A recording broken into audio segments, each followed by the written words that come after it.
Good afternoon, everyone. My name is Enrique Pepin, District 5 Boston City Councilor, and I'm the chair of the Boston City Council Committee on City Services and Technology Innovation. Today is Tuesday, October 15th, 2024. This hearing is being recorded. It is also being live streamed at boston.gov/city-council.tv and broadcast on Xfinity Channel 8, RCN Channel 82, Files Channel 964. Written comments may be sent to the committee email at ccc.csit@boston.gov and will be made a part of the record and available to all councilors. Public testimony will be taken at the end of this hearing.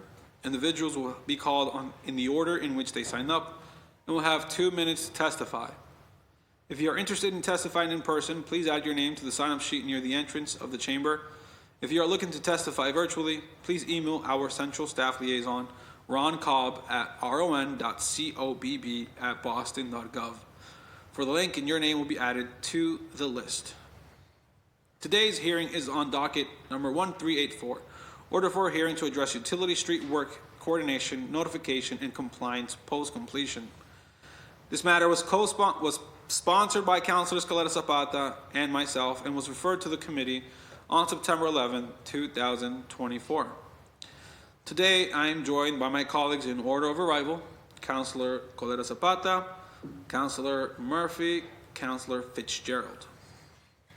At this time, I would like to give the opportunity to the original sponsor of this docket, Councilor Escalera Zapata. Councilor. Thank you, Chair, and thank you so much for making time on your schedule to hold this hearing, and thanks to my colleagues for their participation. I'm grateful for the participation of the administration. I look forward to hearing your testimony. I know that we have a number of representatives from various utility companies here, so thank you so much for joining us and for your partnership.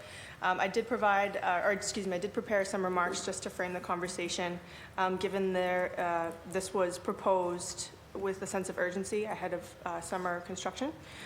It was really to get everybody in the same room to get clarification and work collaboratively to develop solutions to some of the most adverse impacts residents are feeling during necessary street and utility work.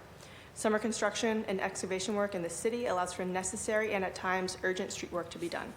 The process for conducting street work requires strong collaboration between utility companies and the city to return a city street back to good condition. Let me be clear. So long as there are cities, there will be street work. These vital investments in infrastructure are necessary to maintain a world-class city, and residents' ability to move freely is directly related to their happiness and quality of life. And residents agree that this is a necessary investment. Digging up a street requires cross-agency collaboration with multiple utility companies and city agencies involved, dozens of staff members, and adequate technology to ensure street or sidewalk closures for projects in close proximity aren't causing unnecessary or conflicting detours. The community has reached out to me many times every day via text, via Instagram, email, Facebook about what is happening in their community. They know that they are the beneficiary of public capital funds, and they are very grateful. They are ecstatic to know their government is trying to improve their quality of life and work to maintain conditions and beautify our communities. To them, this is a great use of their taxpayer dollars. And the main line that I get when I'm out at community meetings, when we're talking about broad policy proposals, is just please fix our streets. The problem that I want to address in this discussion and future conversations is the coordination among agencies before permits are issued, what goes into the decision to grant a street occupancy permit and for how long, is it aligned with the city's overall infrastructure project goals, and how we are strategically investing money into places that need it the most rather than on an ad hoc basis. Additionally, I believe this issue goes beyond just city review and approval and responsibility of both the city and utility companies to standardize their communication, notification, and community outreach strategy that provide adequate notice to constituents about what work is being done and honest about how long it would take. And so I do look forward to this conversation. I look forward to understanding clear timelines, what oversight we have, more enforcement potentials within the city, and better communication and community notification strategies. Thank you so much. Thank you, Councilor. Councilor Murphy. Thank you, Chair. Thank you to this first panel and to the panelists coming up. just looking forward to this conversation to learn more about the communication and coordination, which I would say most times is working perfectly, but myself also, like all of us, were hearing, I would say more so this past summer, maybe because we're doing more street work, and that's a good thing if we're fixing things, but, you know, small businesses, so I want to thank the small businesses who have reached out, who this was really hurting their, you know, their bottom line. And the communication piece is what I'd like to walk away with more understanding, because there wasn't really any answers I could give other than there are, you know, construction work happening. They are doing the work they need to get done. I'm not really sure about the timeline, so just happy to be here and be part of this conversation. Thank you, Chair. Of course. Councilor Fitzgerald. Thank you, Chair, and thank you for all panelists that will be here today. I am certainly learning more and more about all of our utilities and the process and work that goes into it. And thank you all for doing the job you do and delivering the services, the essential services we need, but also that you guys understand the impacts that it has on the community around it when those essential services are being provided.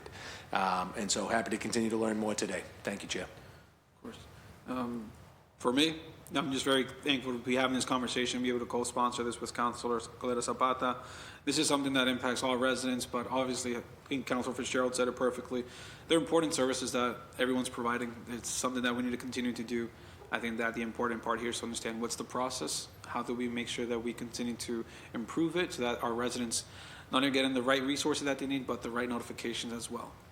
But with that, I do want to turn it over to the first panel, and you have the floor to introduce yourselves and provide any presentation that you may have. Starting with you. Great. I'm Stephanie Costalibo. I'm the Chief Data Officer working in the Department of Innovation and Technology, and I'm here today to address any questions that might arise about the city's use of geospatial technology to support the work that is done by our Streets Cabinet. And I'm Julia Campbell. I'm Deputy Chief of Streets for Infrastructure and Design. My team is primarily responsible for oversight of the work that utilities do in our streets. My team also includes our construction division within Public Works. Within the Streets Cabinet, we have, I think, if anybody who's talked to us recently about this issue, a dispersed responsibility for permitting, but permitting does come from the Streets Cabinet for any and all work that happens in the streets, utilities, and our own work included. We've been working together with other parts of the city recently to kind of just take stock of what our current process looks like, and we are actively looking for opportunities to improve, so we're happy to have this conversation. And I'm Peter Salvatore. I'm the Deputy Chief Engineer at the Boston Water and Sewer Commission. Each year, the Commission puts together a 3-year capital plan. As part of this process, we request a capital plan of other utilities and agencies for coordination purposes. By November, in a typical year, our plan is finalized and it's sent to the mayor for approval, and we also hold a public hearing. Once our jobs reach the design phase, at about 50%, we share our drawings with all utilities and the city for comment and feedback. In the construction phase, we do have processes for customer notification, letters get mailed out. All of our projects are shown on our website. And just touch upon what Councilor Murphy said, our website with our construction projects, you can go and look up each street and it will give you a contact of the engineer who's in charge of the project, who you can call anytime to get more details about any particular job that's ongoing. Thank you. Do you have a presentation you want to present, or any other statements that you want to provide before we go into Q&A? No presentation. Okay, thanks. Then we will start with the sponsor of this, which is Councilor Coletta Zapata. The floor is yours. You have 6 minutes. 6 minutes, okay, thank you. Julia, just to table set, can you walk us through the entirety of the process within your cabinet? So when somebody applies, no matter who it is, who oversees it, and the decisions into that permit being provided, the length of time, because a lot of folks in the community have reached out to our office wondering why what typically takes 2 days is now approved for a full month for the whole street to be closed off. And so they're wondering why 2 days' worth of work is limiting them from parking on the street for almost a month. So just some clarity into that. And then also just your relationship or partnership with the Boston Water and Sewer Commission. How do you both work together? What is the communication cadence to ensure that there is no overlap in projects?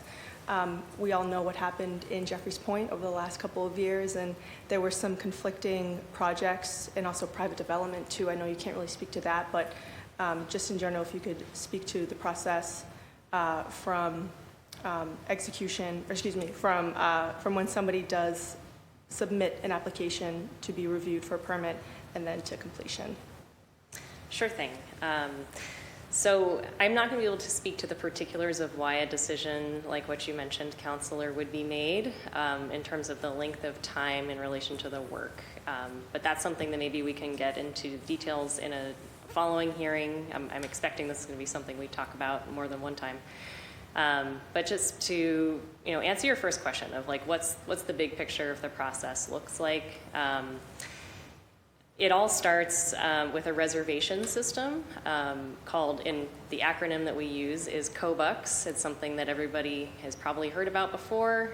It's a system that is somewhat rudimentary in its function, but very important. It's something that we require every utility and every project, including our own, to basically register with the system that you want to do work in this place at some point in the future. And that's a database that we keep in the streets cabinet. Then, when somebody is ready to pull a permit for the work that they want to do at a certain place in the street, they reference that number for the reservation under COBUX, and that is the flag that we use to coordinate work. So whenever, for example, somebody on my team in construction wants to pave a street, we will go query the database and look and see how many other people wanted to do work in the street. And we have to basically manually go through and see, is this a project that should be happening now? Is this project one that can wait? Can it happen before the work that we want to get done? And it's a manual process that basically like an engineer on my team would have to do and make phone calls, talk to the folks representing all the various utilities, and go through that work. How many folks, and I apologize for interrupting, but how many engineers do you have manually going through the system at any given time to review? The work falls primarily on the team leads, so it's usually going to be Sean Darden as the leader of the engineering team that does street resurfacing for the streets cabinet in Public Works. But it might also be anybody on his team or somebody else under Bob Estrella, who is generally overseeing capital projects in the streets Public Works department. But it's usually under the direction of either Bob or Sean. Both of those folks are under Norman Parks. So that's kind of the prep work for coordination. And then when somebody actually comes to pull a permit for work, we have another layer, which is going through BTD review to see, what does your basically traffic diversion plan look like? What is your traffic management plan? Where are the pedestrians going to go? Where is the traffic going to go when you're doing work in the street? And that's another level of review that happens once you get approval for that. And you pay all the fees that you need to pay, all of that sort of stuff, then you're issued your permit. When you're issued your permit, that's also when this duration of work happens. Again, I can't speak to the particulars of how that decision is made today. That's something that the leader of that division would have to speak to. And the permit is then issued to the person who's going to do work in the street.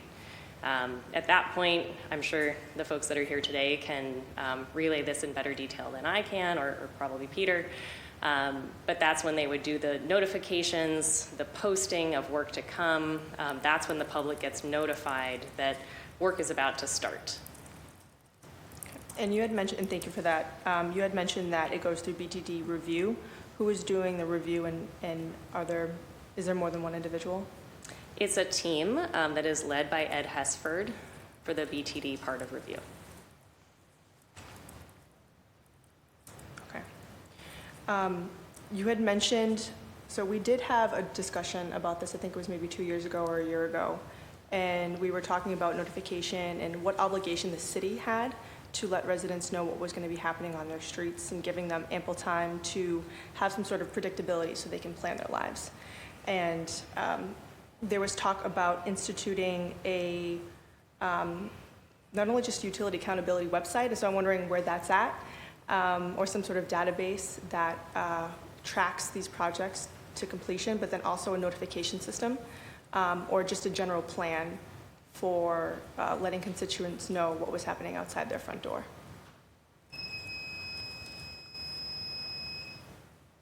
All right. Unfortunately, I wasn't here for that a couple years ago, but I think that the work that Stephanie's talking about in terms of, bringing a geospatial element into the sort of coordination work that we do, that's us trying to get closer to that goal of, we also would like more transparency into this process. We would like it if we don't have to manually query a database and go through each line in order to figure out what is happening when. I think even for our own projects, we would really be able to utilize a tool where you can just look at a map, kind of see what's in line for work where, and then when permits actually get pulled and trigger that work, having that be more transparent. That is a set of tools we currently do not have, but I think we would very much welcome. Thank you. I have way more questions, but I will respect my colleagues' time. We'll have second rounds for sure. Councillor Murphy? Thank you. So once the permit is issued, what is your involvement from that point on? Sure. So the Streets Cabinet has the requirement to kind of oversee the work that's happening to make sure that whoever's working in the street, in this context, mostly utilities, are just following the rules and regulations that the city requires for safe work and for basically having a work site that is in compliance with their traffic management plan. So there's a series of regulations in terms, work site safety, the site, all of those things. That's what we just basically keep on top of and try to make sure that everybody's acting as they should. And if things aren't working well, what do you do? So our team members in charge of that are basically in constant communication with the folks that are in charge of these work sites. They have their phone numbers. They talk to them, as needed. Usually issues are corrected right away. I want to say we do have a good working relationship. The vast majority of the time, things are fixed, pretty quickly so that work can continue. And you're the street team. What other city departments, not utilities, do you lean on or need to work with throughout this? This set of responsibilities is pretty squarely within the Streets Cabinet. If something involves a private development, we might interface with ISD, but otherwise the work is usually ours.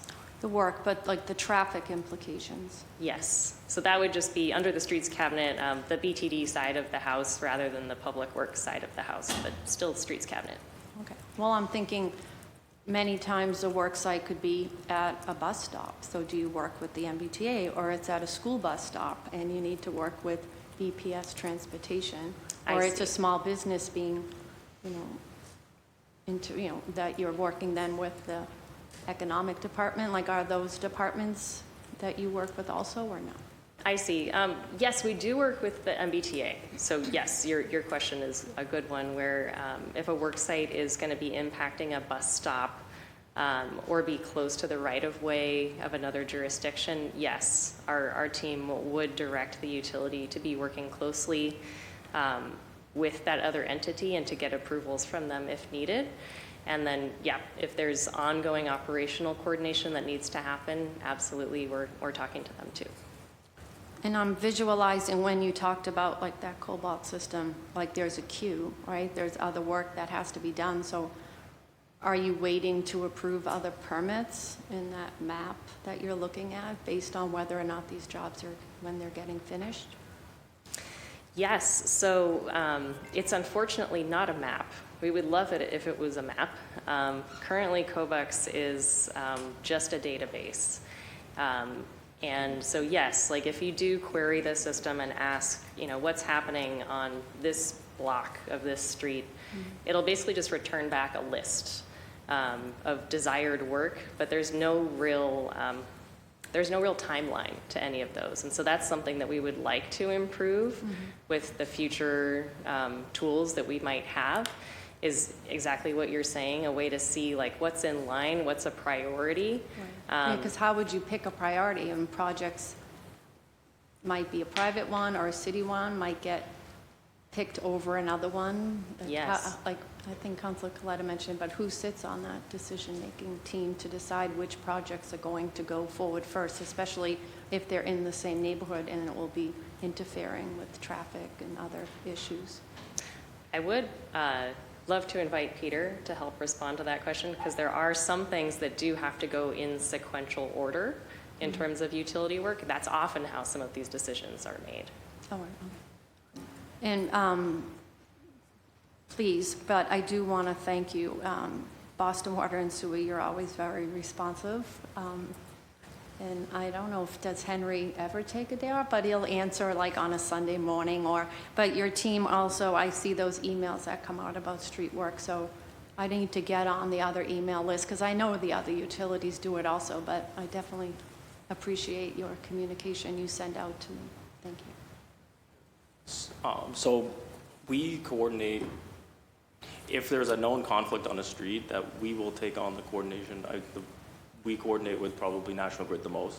So if their gas main is in conflict with our work, they'll have to go first. If their pipes are just encroached by us, sometimes we can go first and they'll follow us in. An example that comes up is Columbia Road. We're both out there simultaneously. In some blocks, we were able to go first. Some blocks, they had to go first. So that's why you see both of us out there. But we do coordinate with all utilities. It just depends who has work on the street. Okay, awesome. Thank you. Thank you, Chair. Thank you, Councillor. Councillor Fitzgerald? Thank you, Chair. I'm not sure if some of these questions might be for the next panel or for yourselves, but what are some of the common issues that may arise that cause delays that have an extended road work or a delay for the repaving after road work is done? I mean, what are the things that typically, because that's what sort of, I know as councilors, we get asked, like, when's this going to end, or why is this going on so long? So if could you just give me a rundown of sort of like common typical issues that arise from that? Don't worry about the beep, that's all right. I think this one's you. Typically, it depends on the project and the street. Some streets are very congested with utilities, so they take a long time, but you can't necessarily correlate the time with us being behind. Some streets take a really long time, but we're on schedule, or it's as long as we anticipated it would take. And some streets, there are less utilities and less conflicts, so we can get the work done a lot quicker. As far as paving, our internal rule of thumb, we typically like to wait 3 to 6 months before we do a permanent pave. As far as temporary trench restoration, our contractors are required to pave once a week. So you shouldn't be seeing trenches that are in bad condition. If you can let us know if there are, but we do a permanent trench restoration. You pave the trench after you fill it back in, after you're done with the work, fill it back in, you pave it over. But and then a permanent pave happens after that 3 to 6 months, I assume. Is that to let everything settle before you do a permanent pavement over it? That's to let predominantly to let settlement happen, but also to make sure there are no issues. Every once in a while we'll have a problem. To reopen it back up. So we just like to wait so that we're not digging in a permanent trench. And when water and sewer does work, is the repaving curb to curb afterwards? No, It would just be. not usually. It would It's just just be our trench plus 6 inches on either side. So what's the difference between what you would put down on the filling up the trench versus what you would put down 3 to 6 months later? Our temporary trenches are 3 inches in thickness, and when we come back and do the permanent trench, we put a 3-inch binder course plus a 3-inch top course, so it's 6 inches total thickness. Oh, so do you have to rip back up the Yeah. previous one before you put the final paving down? We do, yeah. Okay. Do you know, is there a percentage, maybe you know this, maybe you don't, but do you know a percentage of the Boston Water and Sewer projects that are either on time or a percentage that they're delayed?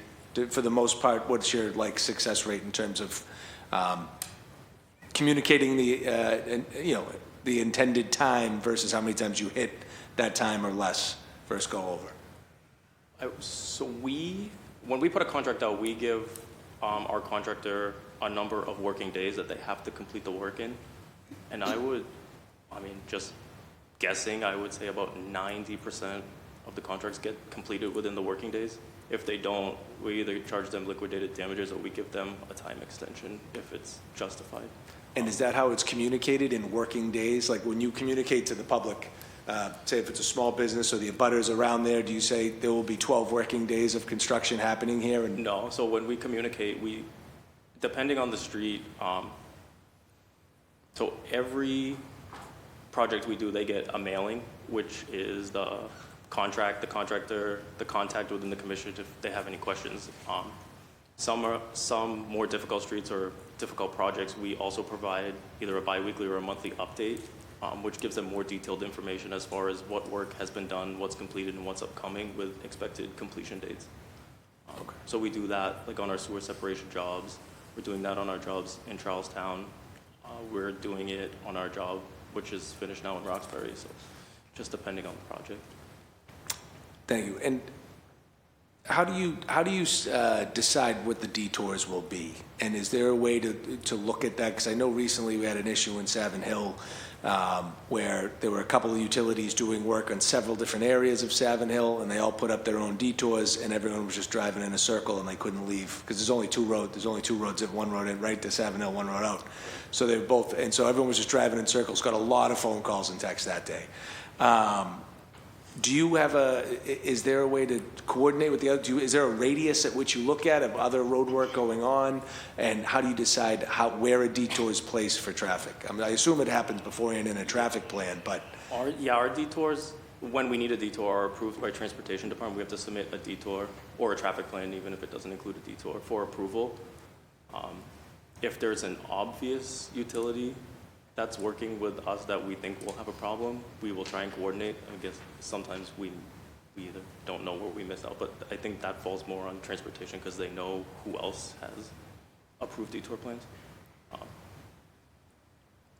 But like if we were running a detour and we saw our utility working on our detour, we would probably say something. But sometimes we just don't realize until people call us and let us know. Gotcha.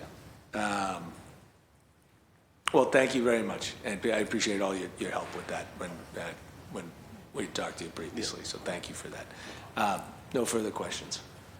Thank you, Councillor. I'd also like to acknowledge that Councillor Durkin has joined us. We're in the first round of questions with the first panel. Would you like to give some Q&A? Yes, thank you so much, Chair, and thank you so much to Councillor Coletta Zapata for bringing this forward and giving us an opportunity to chat about all of the great work and investments happening on our streets. I know that for a lot of neighbors, they are frustrated and there's so much going on, but I really, I think, just to start out, I think my first question is, what kind of lack of investments took place over the years to create this, obviously we have a tornado of construction happening right now. Like what kind of lack of investment happened over the years in order to create this chaotic environment we're in where so much work needs to be done in such a short period of time? Well, hi, Councillor. I think this is a question that maybe each of the individual utilities can answer from their portfolio.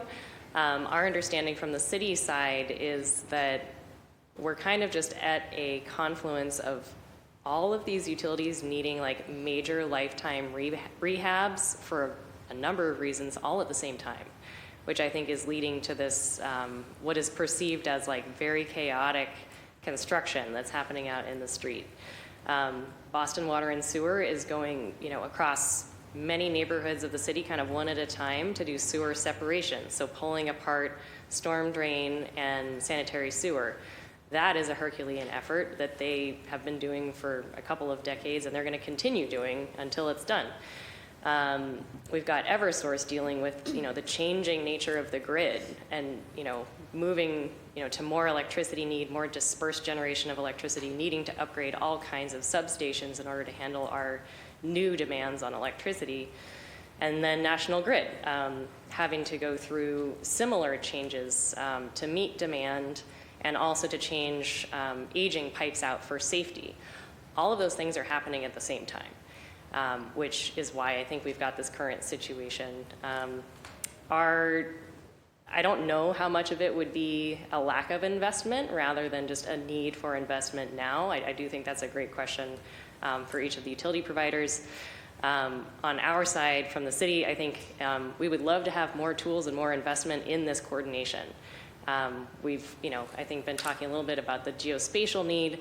What that just means is we would love to be able to keep track of and help do this traffic control with better tools. I do see a lack of investment, or we just haven't had investment. The Cobux tool that I mentioned before is about 15 years old, and it was made in-house, programmed by one of the city employees here. We do not have a sophisticated system in order to do this work, and I think that that's something that we would love to have. Thank you so much, Deputy Chief, and I just want to thank you for all of your work. I know that coordination and communication is not always easy. I know there's a lot of folks that we're coordinating with on our streets, and just in my own neighborhood, I've just seen the ever-evolving day by day, different tools on the street, different parking spaces that are taken for certain uses. I get the frustration in my DMs on Instagram. I get the frustration in my email, on my personal cell phone. But I also think that it's important for me to categorize some of the city's strides as investments, because I think what we're looking for is to be able to repave a street after all the Boston Water and Sewer work is done, after all of this stuff is done. And I know, can you talk a little more about I think it's a year after all of this work is done that there is a guarantee on the street. Can you talk a little more about the street guarantee? Sure. So yes, the way that the paving happens, I think Councillor Fitzgerald was asking, similar questions of just what happens to repair the street. So utilities will have requirements for patching. So Boston Water and Sewer has a higher bar for patching than other utilities, where they do a permanent patch themselves. That's what Peter was explaining. Other utilities pay us a fee in their permitting, and the city does the permanent patch. That's not a full curb-to-curb pave, but we'll basically go over the piece of street that has been dug up and trenched by the work, and then we'll put a patch over that. What you're referring to as guaranteed streets is when we then will do the full repave on a street, curb to curb.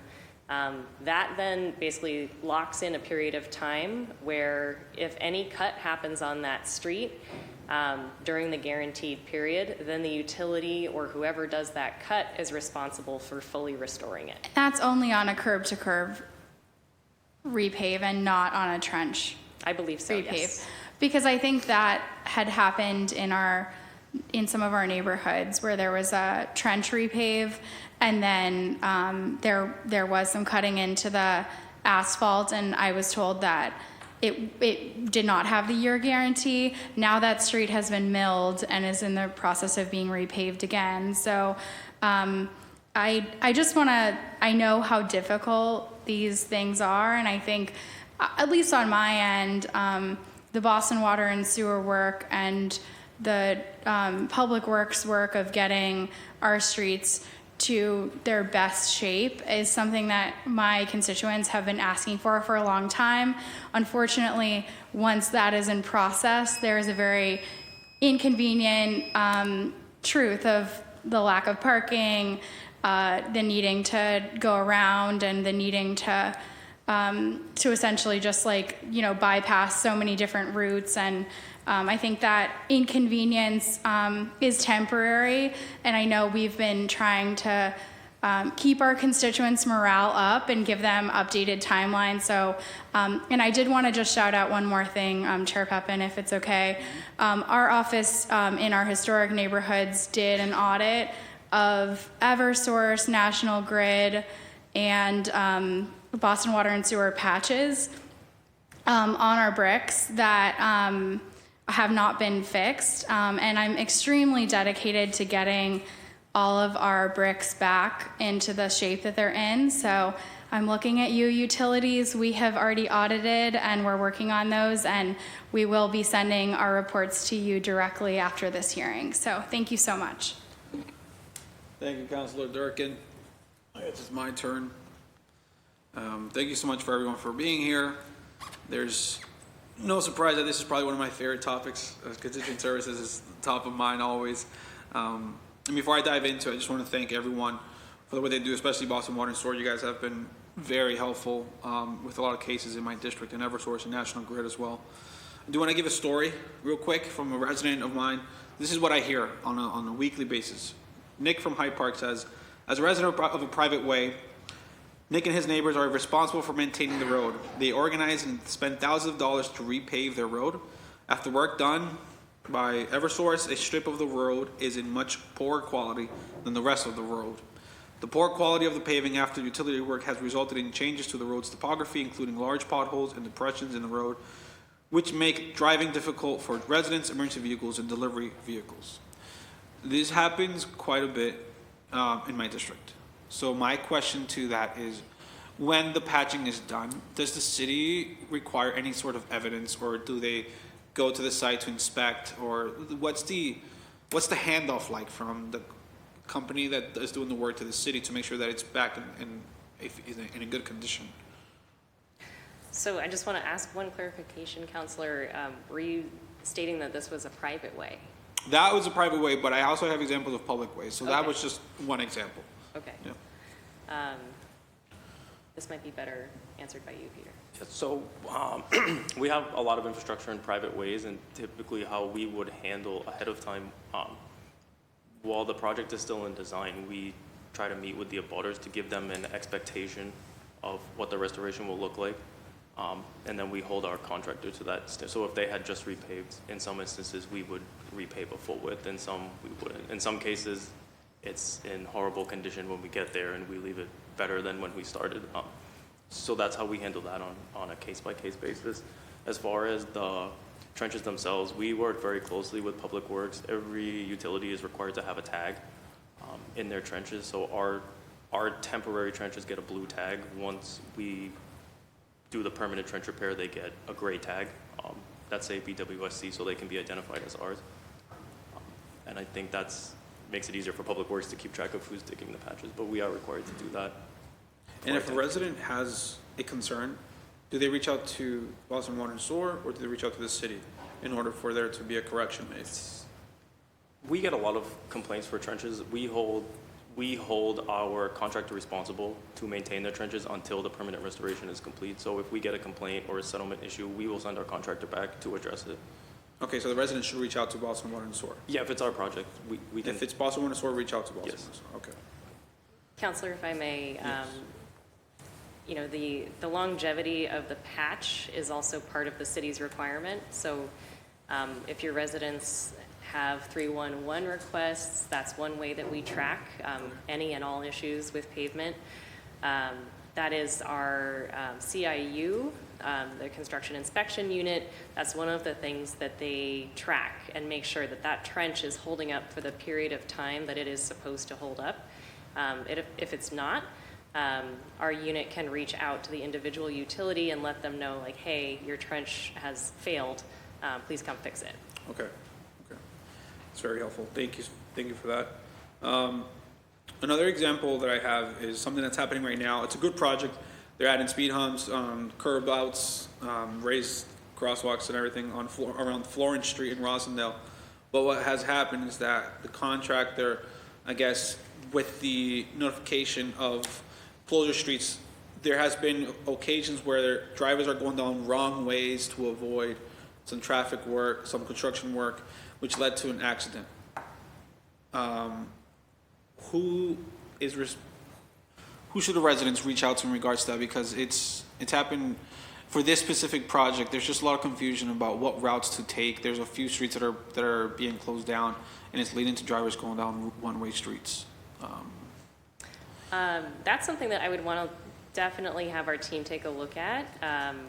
If a street is closed for construction, there should be a clear detour, or at least, it should be clear what a driver should do rather than going down the wrong way. So that's something that, I think Norman Parks would be the best person to reach out to. If that's speed humps being installed, that's definitely going to be my team.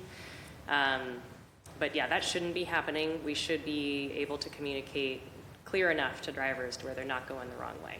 Okay, thank you. Yeah, we just seen an uptick from the residents about that specific area. Luckily, they have given 311 reports in the last few days, so hopefully that's coming through your inbox soon. And then my last question for now is regarding notification. What is the process for notification? What kind of notification are residents getting? Are we considering any future types of notification? For example, I mean, when you run, if someone's running for office, there's text messages being sent to specific wards and precincts. Are we considering using that?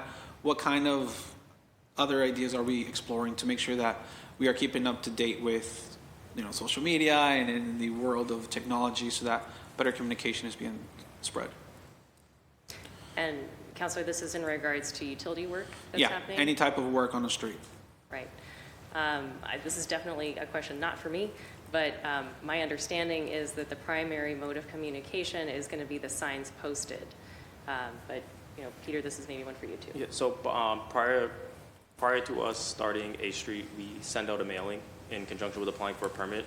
So everyone who is affected by our work will receive a letter in the mail. We send one to the premise and to the owner of the address. In addition to that, once we receive our permits, required to be posted on the street 48 hours in advance. And our contractor is required to make those notifications. So we post no parking and we flyer the cars so that they're aware that the work is starting. And that's our initial notification. I mean, obviously throughout the project, we are I wouldn't say constant communication, but once we're there, they have our contact that we kind of just Okay. deal with it. But every project gets a letter prior to us starting, notifying them the contractor, the job number, the type of work, what to expect, and the contact at the commission that they can call if they have questions. Are there any talks about changing that method? Not that I am aware of, no. Thank you. Oh, All right. I guess I should, in addition to that, all our jobs are on our website, so if people want to go, and our letters do point them to the website, so they can get information from the website as well. Thank you. All right. With that, I'm done with my set of questions, but I know we have some follow-up from our sponsor, so take it away. Thank you. Piggybacking off my last question, let's talk about the technology, because in that last hearing, we did talk about a GIS mapping tool that could potentially be developed by the brilliant individuals from DoIT. So thank you all so much. I will always talk about how amazing DoIT is and how vital they are to the city's technological infrastructure. So we were thinking about having a map where residents, because we do get all of these text messages and emails and DMs on a daily basis, a resident can just look up on this map what is happening on their street, the time frame, so they know exactly how long folks are supposed to be on the street. It would have a contact information of the project manager, and then it would also have just who is responsible, whether that's a city, the city or utility company. I guess, what is the progress on that? Has there been any progress? What are you working on? And can you elaborate on whatever work you're doing in this space? Yes. So over the last few years, my team has been focused on making some foundational improvements to our geospatial technology and infrastructure. As Julia mentioned, in the case of Cobucks, built around 15 years ago, many of the city's GIS tools were also implemented and built around that time, often with the help of external contractors, and the knowledge transfer at that point was not necessarily great. So we're taking a lot of time. We've gotten investments in the last couple budget rounds to create new staffing positions specific to GIS and make investments in that technology. And with that, we are able to rebuild these tools in-house is our plan. Actually, today, we are launching an internal spatially native street and address management tool. You might have heard it referred to as SAM. And so that supports ISD and BPD in managing our streets and addresses to support permitting and other activities. And we've been in talks with the Streets Cabinet team about what their spatial needs are as well. And so the next few months, we are continuing to do some scoping and discovery and refine the requirements for what moving COBUCS to a spatially native GIS tool might look like, and explore what other options we have to support them with increased spatial technology. Just as Julie mentioned, making things much more transparent, allowing us to break down internal silos so that information and basically situational awareness about what is happening in the public right-of-way is more accessible to folks for the city, but also to constituents as well. I love hearing that. It's not a silver bullet, but I feel like it would help solve a lot of the problems that we are hearing from our residents. So I'm really happy to hear that you're working on that. Do you have an expected date of completion or anything that you're striving for in terms of a timeline? Our next milestone, so part of this next set of work involves developing a linear referencing system for the city. While there are sort of out-of-the-box tools that do this from more of like a transportation management perspective, we're looking at this from the perspective of complete streets, wanting to be able to linearly reference basically, the entire, parcel front to parcel front of the right-of-way. And so our next step is to release an RFI to see if there are any commercially available solutions that will meet the needs that we've scoped so far. Our intuition at this point is that they won't, and that we'll be looking at some custom development. Okay. Well, you all helped build the mattress reservation program, so I have full faith and confidence in all of you, so thank you for that. To Julia, I guess, so we did talk about COBUCS needing an upgrade at the last hearing. We need significant investments for that. It was built in the era of a flip phone. We're now in the iPhone era. I think it's about time that we upgrade it. It makes sense. Is that the internal notification system? Like if I am a city employee, especially if I'm public facing, and I know that I'm gonna get questions from a constituent, is that the internal system that tells me on any given day, like today, October 15th, there's work happening on this street, this street, this street? Is that where they go, or is there a centralized hub that's in a Google Excel sheet or a Google Doc that helps notify people of what's happening in their community? So there is, COBUCS is not that. COBUCS is basically where we log the desire for future work that hasn't happened yet. If you're trying to understand what is happening in the street today, we do have a portal, which I believe is hosted by Do It, where you can query live permits, and that's where you would look. So that is, I believe, public facing. It's not necessarily super user friendly. It's not a map. You have to kind of know what you're looking for on the city website, but that does exist. So if you notice that there's street work happening in front of your house, you go out, you look at the permit number, or just, you can look at the street and go ask this website. It will tell you what the permit is. Mm-hmm. It won't tell you who the contractor is, or provide any sort of project information? I think it does tell you the contractor. Okay. I don't have it in front of me. I don't recall all the details, but I believe it does list the contractor. Thank you. And who is in charge of, before I go to that, what does the coordination look like with state agencies? So I will just discuss what happened with the McArdle Bridge really quickly, where we had the Sumner Tunnel closure, and the McArdle Bridge was partially closed during Chelsea's 400th anniversary. And so there were just concurrent delays throughout East Boston. East Boston is an island. There are only certain amount of ways to get in and get out. And so, the neighborhood didn't get notice for that. Our office certainly didn't get notice, and neither did the state rep's office or the state senator's office. So I guess in that situation, what is the notification to even Public Works or the Streets Cabinet that there is a contractor on a bridge doing work? And then who is responsible for the external communication strategy, especially for folks who are working with the public and need to provide answers when people have questions? Yes. So the repair work on McArdle Bridge is our project. That is a Public Works bridge. So that is our team out there. So usually the coordination for any kind of traffic coordination would happen through BTD. So again, city projects have to go through the same process that a utility does. It is in-house, so we can make the connections a little faster, but it's the same thing. So that would be the Ed Hesford-led team within BTD. They are kind of the keepers of what all is happening across the city. I think in that particular case of McArdle Bridge, we didn't pick up something that was happening because it was outside our jurisdiction. And so we knew we were doing work on our bridge. We didn't necessarily know that there were going to be a bunch of closures on the other side of that bridge because it wasn't the city of Boston. So usually we do have great coordination. I know that the Ed Hesford-led team under my counterpart, Nick Gove, the other deputy chief, they do have conversations with the state agencies all the time. That is something that I do know that they do on a daily basis.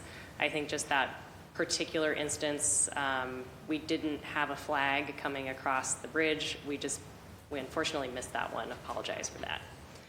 And I do appreciate it, and I know that we have a meeting forthcoming just to discuss exactly what happened and just to prevent it. In that instance, though, it is a BTD and Public Works project. There still was no notification. It was one sign that was put up. Nobody went to the community group. Again, we didn't get notification that it was even happening. I don't think BPD got notification that it was happening. So there are definitely some instances where we could be doing better. Now, all of this is to say that I am grateful for your leadership because I know that you are working on it and trying to make these internal processes better. And I'm really happy to work with you. And you've been very responsive, and your team has been very responsive. I have more questions, Chair, but I want to be respectful to my other colleagues. So, You sure? Yeah. All right. Thank you. Councillor Murphy? Wait, sorry, before I do that, I just want to recognize that Councillor Flynn has also joined us, so welcome. All right, Councillor Murphy, floor is yours. Thank you. It seems like a lot of the questions are around communication, and we have made it clear that we're working with an old system. So what do you think our next steps are? What investment would we be looking into? And do you have a vision of what a new system would look like that would get us to a better place? Yes, thank you for that question, Councillor. Yes, I think that we're eagerly awaiting the progress that DoIT is making. I think Stephanie touched on a couple of technical terms, but the work that her team is doing now is kind of like very necessary and unsexy data work to just prepare our systems for better layered on systems.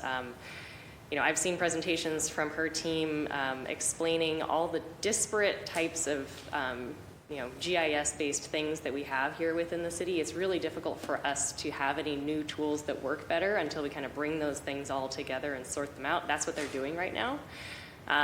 So I think as a user of these technologies, my team is very much looking forward to having like an enterprise-wide basis for GIS work, having a new tool that would allow us to have more transparency, kind of as you've already mentioned, as everybody's already mentioned. We don't like surprises either. And I think that sometimes just not having information readily at our fingertips makes all of this coordination work more difficult, more labor intensive. I mentioned the manual process of querying a database and then making a bunch of phone calls. Mm-hmm. If we could have that done just by looking at a map, that would be a game changer for our team. And then we could move on to deeper levels of communication and more notification. I do hear repeatedly from every councilor here today a desire for more outward-facing community-based information, like how can communities know that this is coming? Mm-hmm. We don't necessarily have a good way to do that right now. So that's a vision that my team would very much like to support. Coordination for our own work, but then also more transparency for the community to know, hey, I'm not going to be able to park on this block next week. Currently, we really only give people about 48 hours notice. And you mentioned how Cobalt was created by a city worker 15 years ago. And there must be workers out there in all of the utilities and public works who know that they could do it better somehow. So is DoIT talking to other people, or are you kind of working alone on your technology side and then you'll share it with them later? Or is there already a team in place from all of these different departments? Yes, there's already a team in place. As Julia mentioned, we've been focused initially on some really foundational improvements that will set the stage for building new products that folks like Julia's team will be able to use. But we've been really intentional about engaging the, either the current users of some of these systems or sort of the next set of departments and stakeholders who could benefit from improved technology, to make sure that we are building what will work for them and what will meet their needs. And so Julia has been very kind to offer up time from both herself and her team for us to have discovery conversations and understand how are you using Kobucks today? What are the things that you wish Kobucks could do that it can't right now, so that as we are thinking about building the next version, we make it better than it was when it was initially built and improve and enhance the functionality. Well, that's good to hear. One thing about the, if residents or, business owners or a school bus driver can't stop at their stop, oftentimes I see, they might call me, like I said, but I'm not there and I'm not really sure how to track it all down right away. And oftentimes they may, the police detail, if there's a cop on detail, they might ask the laborer themselves questions about it, and they probably don't have the answers. Like, would you suggest that everyone should always just call 311 first? And then my follow-up question, and I know 311 isn't here, but are they equipped with all of that information for when calls about specific street work comes in? These are great questions, Counselor.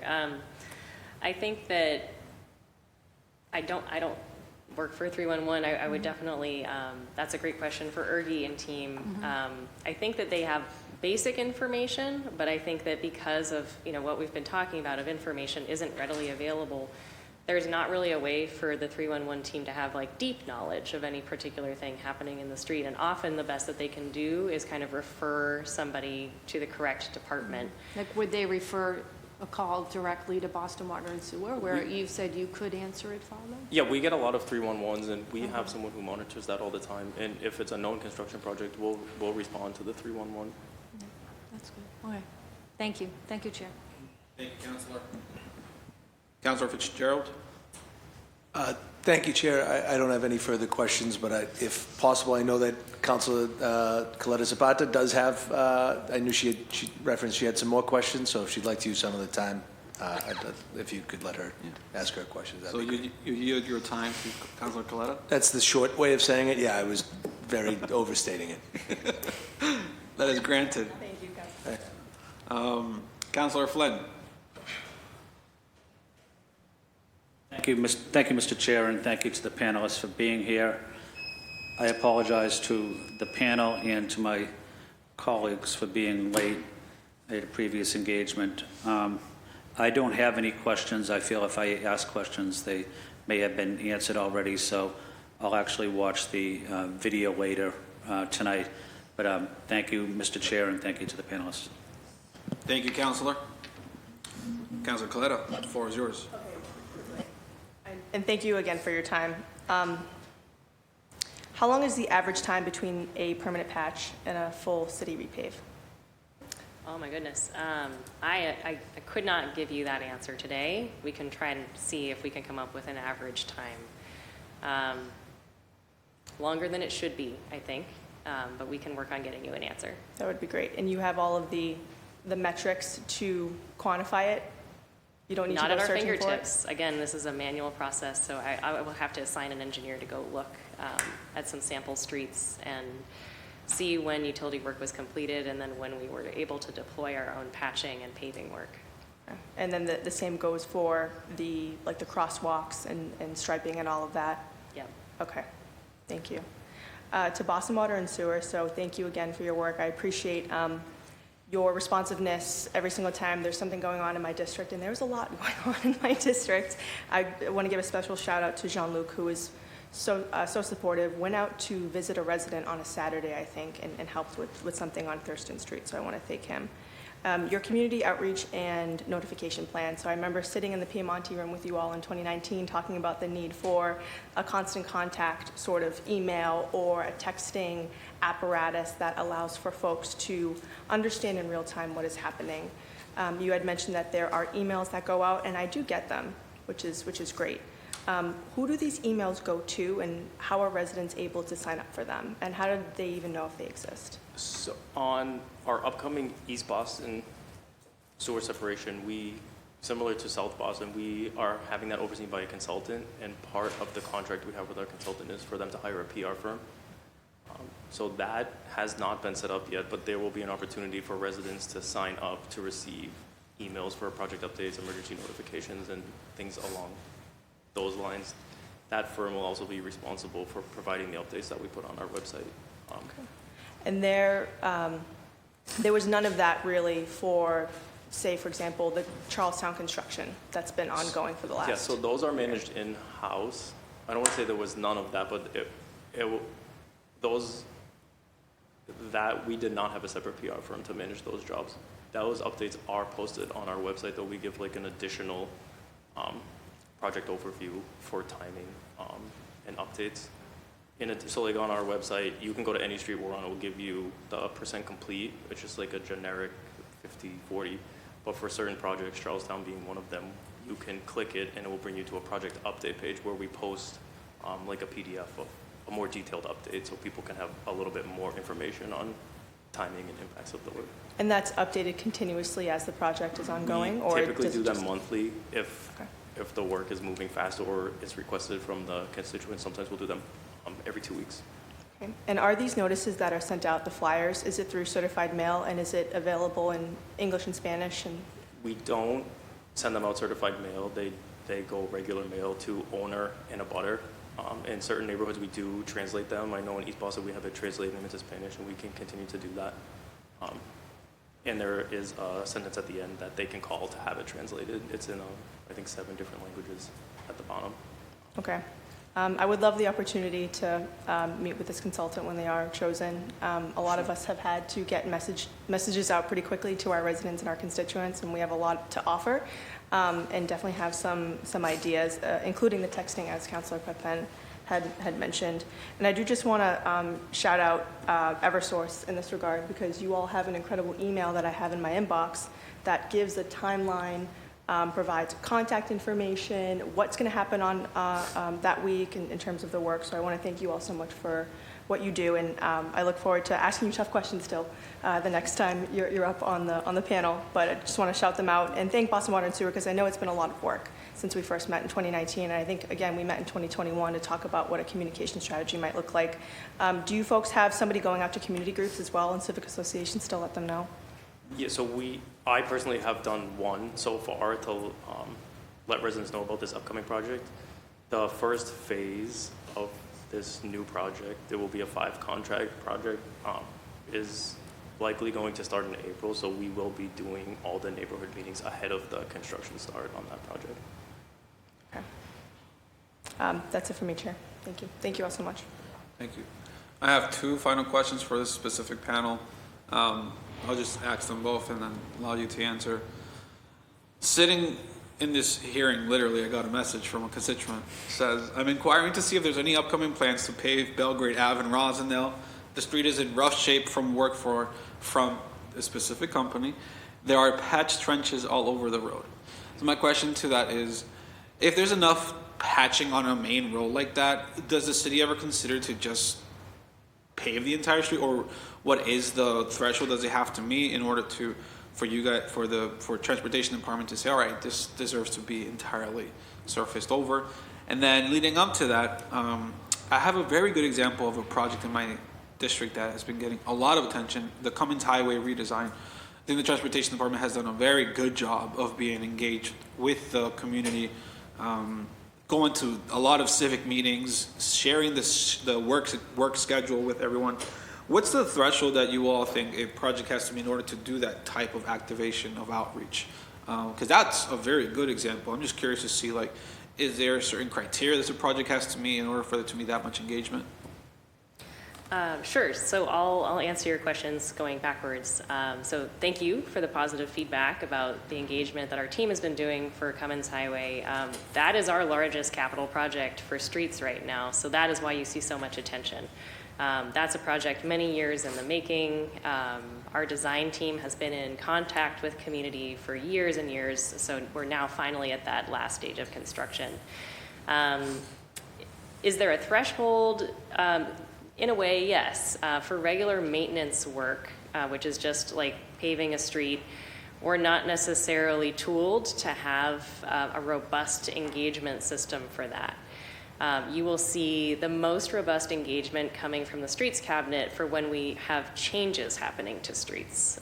So if we're reorganizing the street for either a bus or a bike lane, if we are adding safety elements, working with a community to make changes to a street, that's when you'll see us the most.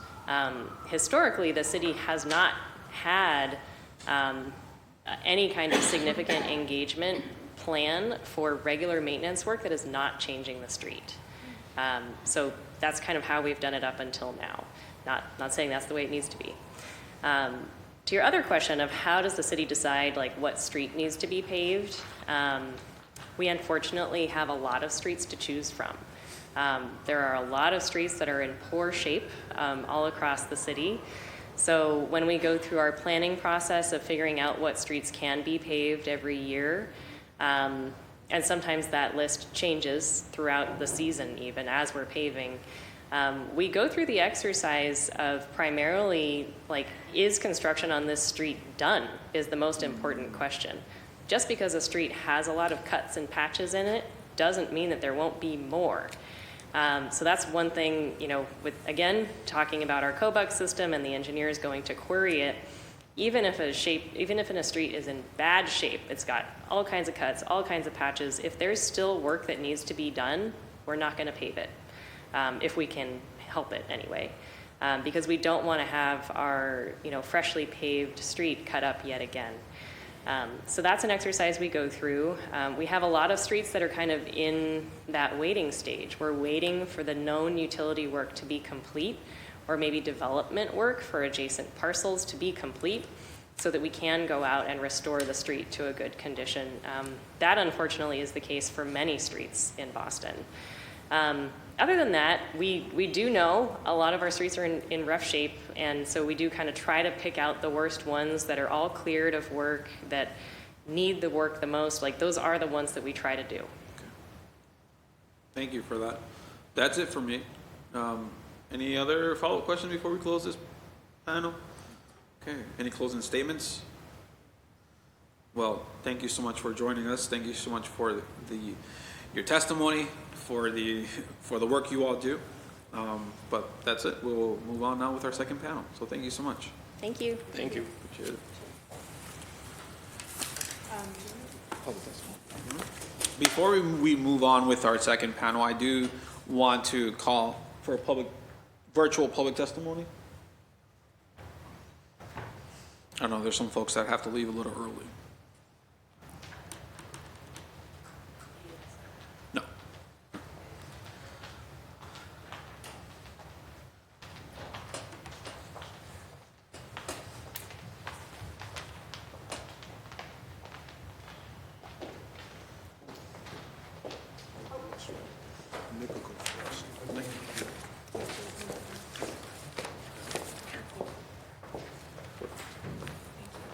Are they all here?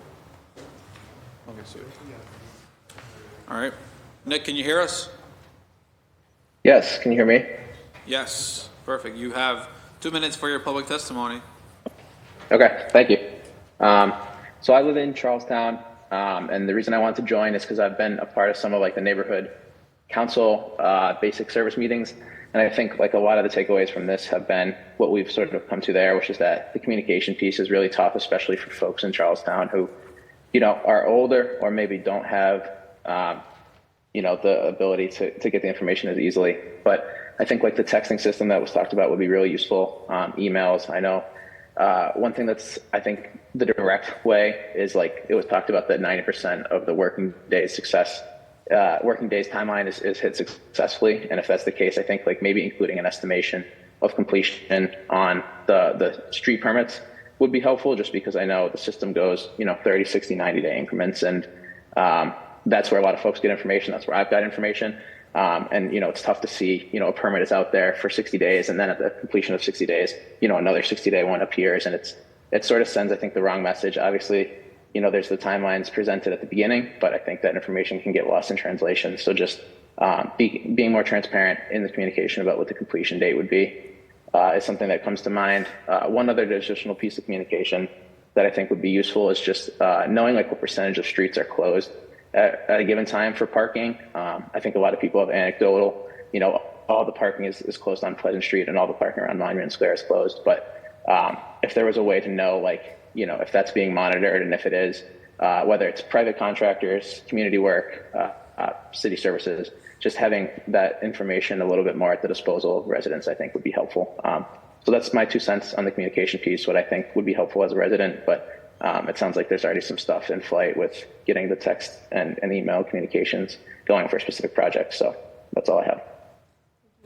Thank you, Nick. Is there an Amanda Mitchell?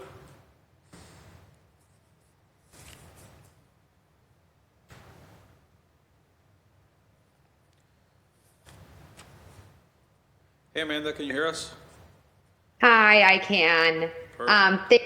Thank you for giving me this opportunity. My name is Amanda Mitchell. Sorry, my daughter's trampoline is in the background of this. I'm gonna move myself. I own 2 small businesses in Charlestown, Place and Gather and Junebug. Both have been impacted by the construction of Boston Water and Sewer, National Grid, Boston Public Works, private development, all happening simultaneously. My sales at Place and Gather have decreased almost 30% since the construction has begun. And I fear the same is going to happen to my other business, Junebug, for what's coming in 2025. I received no notice about Boston Water and Sewer's construction at Place and Gather, which ended up lasting over a year. Even if I got the flyer that they mail out 2 weeks before the work begins, there is nothing that could have prepared me for the size, scale, scope of the project. The work around the vicinity of Place and Gather started last August, and it just was completed a couple weeks ago. That being said, as the Boston Water and Sewer spokesperson said, the paving, it takes a while for it to get repaved, so we haven't seen the completed paving, which is still, I'm assuming, coming in 2025. I was anticipating a dip in sales with construction, but I didn't realize I would be seeing COVID-like sales numbers. I now don't have enough cash flow to have adequate inventory for the holidays. 2020 or Q4 of this year is the busiest time for us, and I can't hit my sales numbers because I don't have enough cash because of how off my sales have been because of the construction. Earlier this year, I got a 3-day notice at Junebug that was hand delivered before National Grid work by Feeney Brothers. But my worry is Boston Water and Sewer will continue after National Grid. They were the ones to alert me to try to figure out when Water and Sewer would start working, because if this lasts on Main Street like it did around my business in the training field, myself and others might be out of business.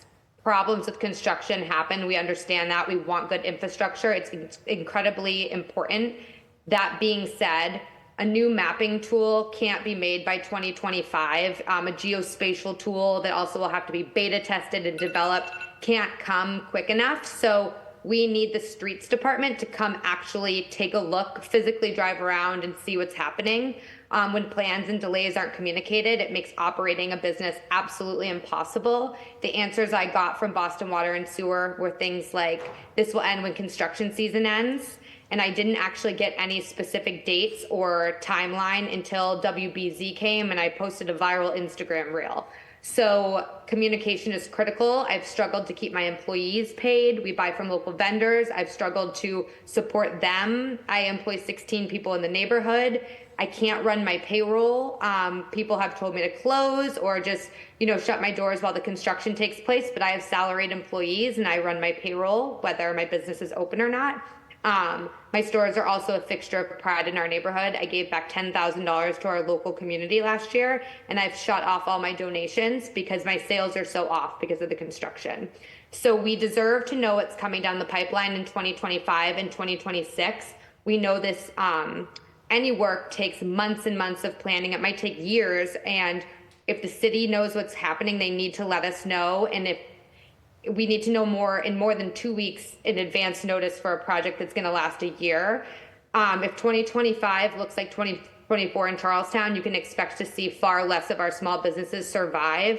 Some of us barely got through COVID, and this feels like the same situation, but it could be lessened with support and general care and concern from the Boston government on the impacted small neighborhood businesses.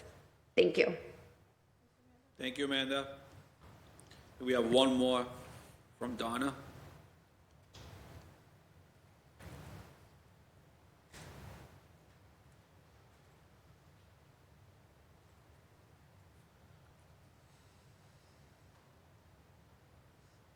Hi, everyone. Hope you can hear me. Yes. My name is Donna Garlow. I am the owner of Monroe, a home goods shop on Main Street in Charlestown, neighboring to Amanda. And I have been encouraged by everybody who's seen the impact on Main Street to come in front of this panel and share my experience with you as well. Since the project started on Main Street in June, I would estimate that I've lost $50,000 in sales. On June 2nd, I got a printout hand-delivered, also by Feeney Brothers, regarding the work that would run from the following day, the next day, through August 31st, again delivered on June 2nd. That letter was the only advance notification I have ever received about any construction. 6 weeks past that August 31st date, we are still seeing near daily disruptions. People are operating bulldozers within inches of my shop. They're blocking the sidewalk and literally my front door with cones, so my customers with strollers and canes can't come close. They're blocking off Hawthorne Square, so my employees have nowhere to park for a 6-hour shift because they can't use 2-hour parking, they can't use street permits. I spoke to an inspector on site Friday about some cones that were left behind 3 days past the permit, blocking it and making it look like we weren't open or that people couldn't park. And he said, yeah, you can move them if you want to. And at the end of the day, they're just contractors taking no responsibility for the impact that it's having on our small business. I mean, clearly there's a PM or an engineer working, whether it's in Cobucks or otherwise, to make sure that these work crews aren't overlapping. But we as business owners are getting zero proactive notice. Sometimes the only warning we get is just seeing a no parking sign wrapped around a cone that's dropped in front of our stores. No mailings, no flyers. I feel like an intern with a Post-it note could have helped us as a business anticipate this better. I could have decided not to buy store inventory for the summer or for the fall or to not hire summer staff. I've got a mountain of credit card debt now, including interest. I've opened more credit cards, maxed out my small business line of credit. I've missed my payroll to my employees. I'm refinancing my home to pay off my SBA loan that I took out to refurbish this shop during the pandemic. And it's just decimated my business and my personal finances. I don't think people realize what impact this has. It's not fair and it's not right, and we deserve some proactive notification. Thank you, Donna. All right, this time I want to call up to the stage, second panel. If you can make your way to the, Matt, sorry. Got Matt Baines, Michael Fitzgerald, John Caldwell. Is that it?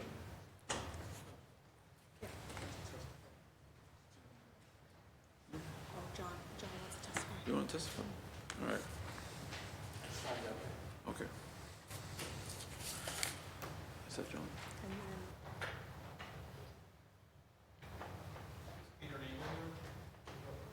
Who from National Grid wants to? Yeah. 4. 4? All right, we'll get.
Okay.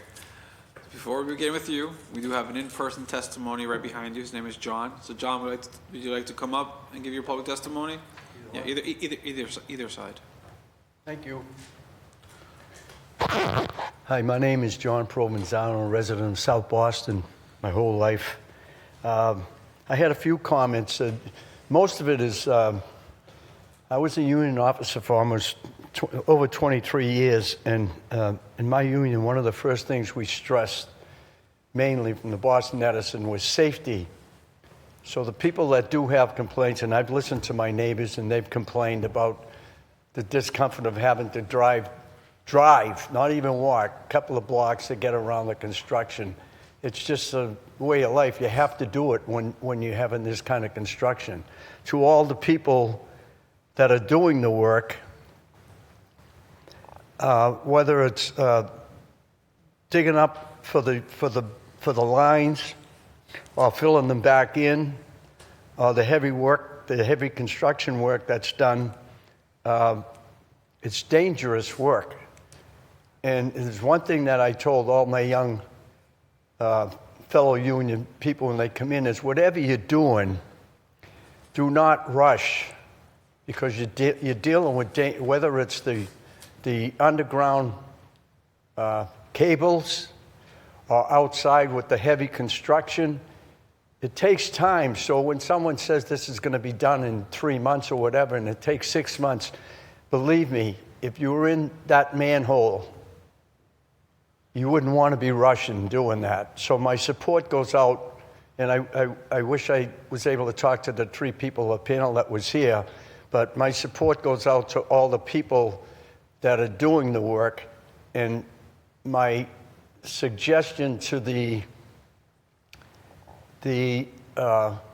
management people in every different part of this here is that, number one, once the work is done, I believe one of the women said something about it's so inconvenient for people or whatever. Preventive maintenance to the management people is what you have to deal with. And I wish they could understand that, uh-oh. Am I too long? It's 2 minutes. No kidding, that's it? All right, I have a few more things that are important to all the people that are working, doing it, including the police who have to stand out in the middle of that traffic and listen to the people that are aggravated because they have to go around a block or whatever. That's the way it is. So good luck to you guys. Good luck to you counselors. Thank you for listening to me. Counselors. Thank you, John. Including you, Ron. Thank you. Appreciate that. All right, we're on to our second panel now. Looks like we have almost an entire MOB lineup here, 7 of you. So let's go with the intro of names, titles, and organization that you're representing, and then we'll go on to any statements that you may have before Q&A. So starting here. Sure. My name is Matthew Beans. I am the Senior Supervisor of the Conduit and Dig Safe Group. That's our underground construction division on the electric side for Eversource. Michael Fitzgerald, Community Relations Specialist for Eversource. John Caldwell, Manager of Community Relations at Eversource. Artie Georgakopoulos, Director of Gas Field Operations, National Grid. Good afternoon. Joe Carroll, Director of Corporate Affairs, National Grid. Victor Santana, Community Manager, National Grid. Ryan Vedalak, Construction Manager at National Grid. Thank you all. Any opening remarks, any opening presentations you all want to provide? Yes.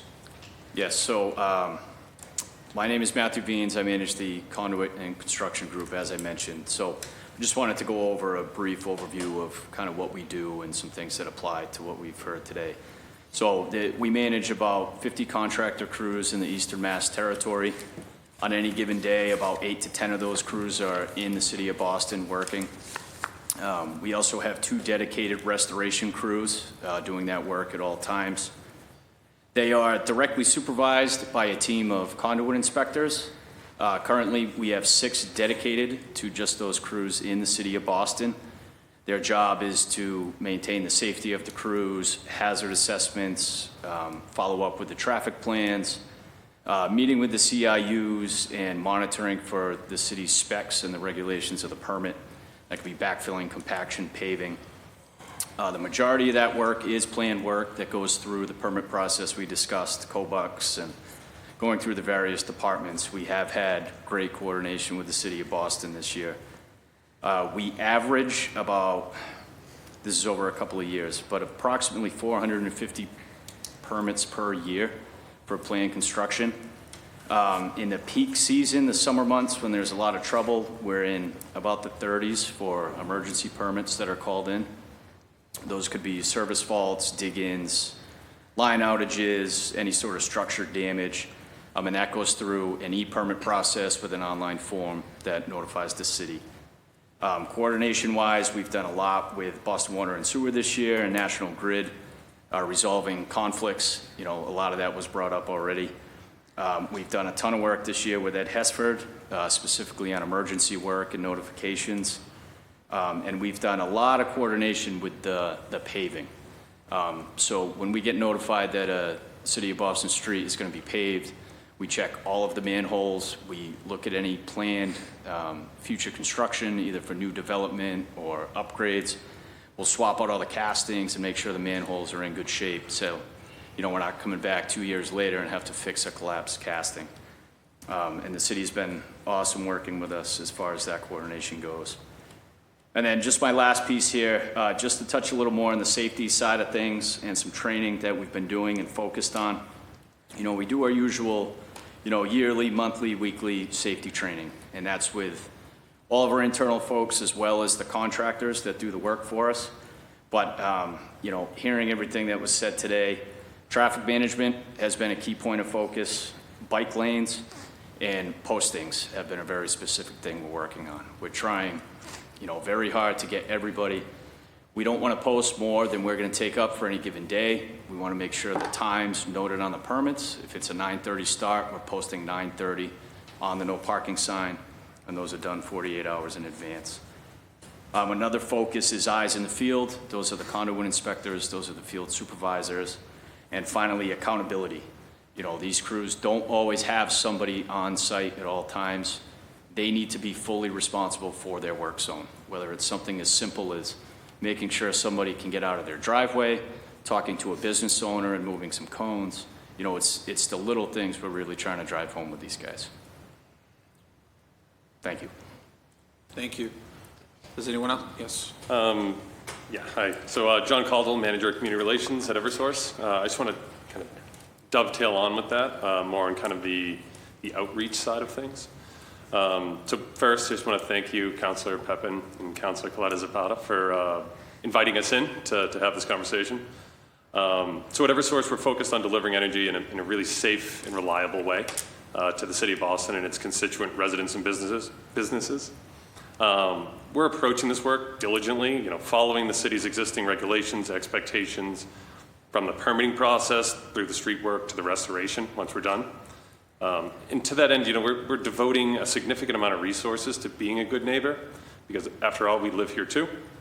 And to that end, we're, you know, very proactive in our outreach to these abutters, you know, surrounding the scheduled street work so that we can keep the affected neighborhoods informed. And when emergent work does arise, which it does every now and again, we take pains to notify the correct elected officials who ultimately serve as conduits to the constituents. And this takes the form of city councilors such as yourselves. I'm sure Mike and my team has reached out to you guys once or twice. It's the ONS representatives, along with BTD, Public Works, and the rest. And finally, for large capital upgrades to the system, we actually have devoted a project services team. And their sole goal is to coordinate early and often with city officials and with the local community groups in order to hold public meetings, you know, facilitate feedback back and forth and have a conversation. And ultimately, you know, we think the work we're doing here in the utility industry as a whole is a vital resource to the city and its way of life, and we look forward to continuing this conversation with you all. Thank you. Thank you. Thank you. I'll yield my time to John. Just to echo what was stated by Eversource, and understanding the time, we will not duplicate that, but pretty much everything they've stated. I want to lead with safety, though, understanding, especially the story that Amanda shared as well in Charlestown. But safety is a key component of National Grid. not only when the people show up to work, how they get home, but also in the work site. I know we've had a couple of tragic incidents at the company, just recently in Waltham, where one of our employees were killed with Officer Tracy in the Waltham Police Department. So the word safety is vital, right, all the way through. I mean, it's a safe work zone. We try to limit what we take up so as to not impact some of the small businesses, but understanding that we also have to do it in a safe manner from that end. We have to ensure safety for pedestrians. We have to ensure safety for vehicular traffic. We just had another car drive through our barricades into a hole in Boston the other day. So, it's vital, and I certainly understand that, but I don't want to overlook that from that end. From a communication standpoint, as my colleague at Eversource stated, butter notifications, we did this, I think, Councilor Gabriel, we did this last year, a year and a half ago. We just did another one in Nubian Square. Communication is that vital component. And, as you heard with Amanda, we try to do it in several different ways. It is a mailing with Victor, who's on my team, as well as Peter Nangle, whose names are on it. They handle the city with their direct numbers they get back. Some of the larger jobs will have another name on it. And that notification does arrive at the council's desk. We also included with ONS, who we try to meet with periodically, especially before construction. So as they hear about it in their neighborhoods, they know who to call from us and who to address. 311 is also Peter, Victor, myself, and 2 managers are on 311. That's 24/7, so we respond back and we address it that way from that end. But again, the communication is vital. If there's a better plan in place, we're open in terms of how we can adapt to that. Cold-Bucks, as Julia mentioned, Deputy Chief of Streets, is that mechanism to control who's working where from that end. And with Eddie, traffic management at Hesford from Transportation, traffic management plan does outline, what needs to do, and we view the expert on that traffic management as in that police officer detail. That's what we're looking in terms of how to coordinate from that end, how many details are needed, where's going. Again, some of the streets are narrow, which goes back to my first comment, which is why I open with safety, from that end.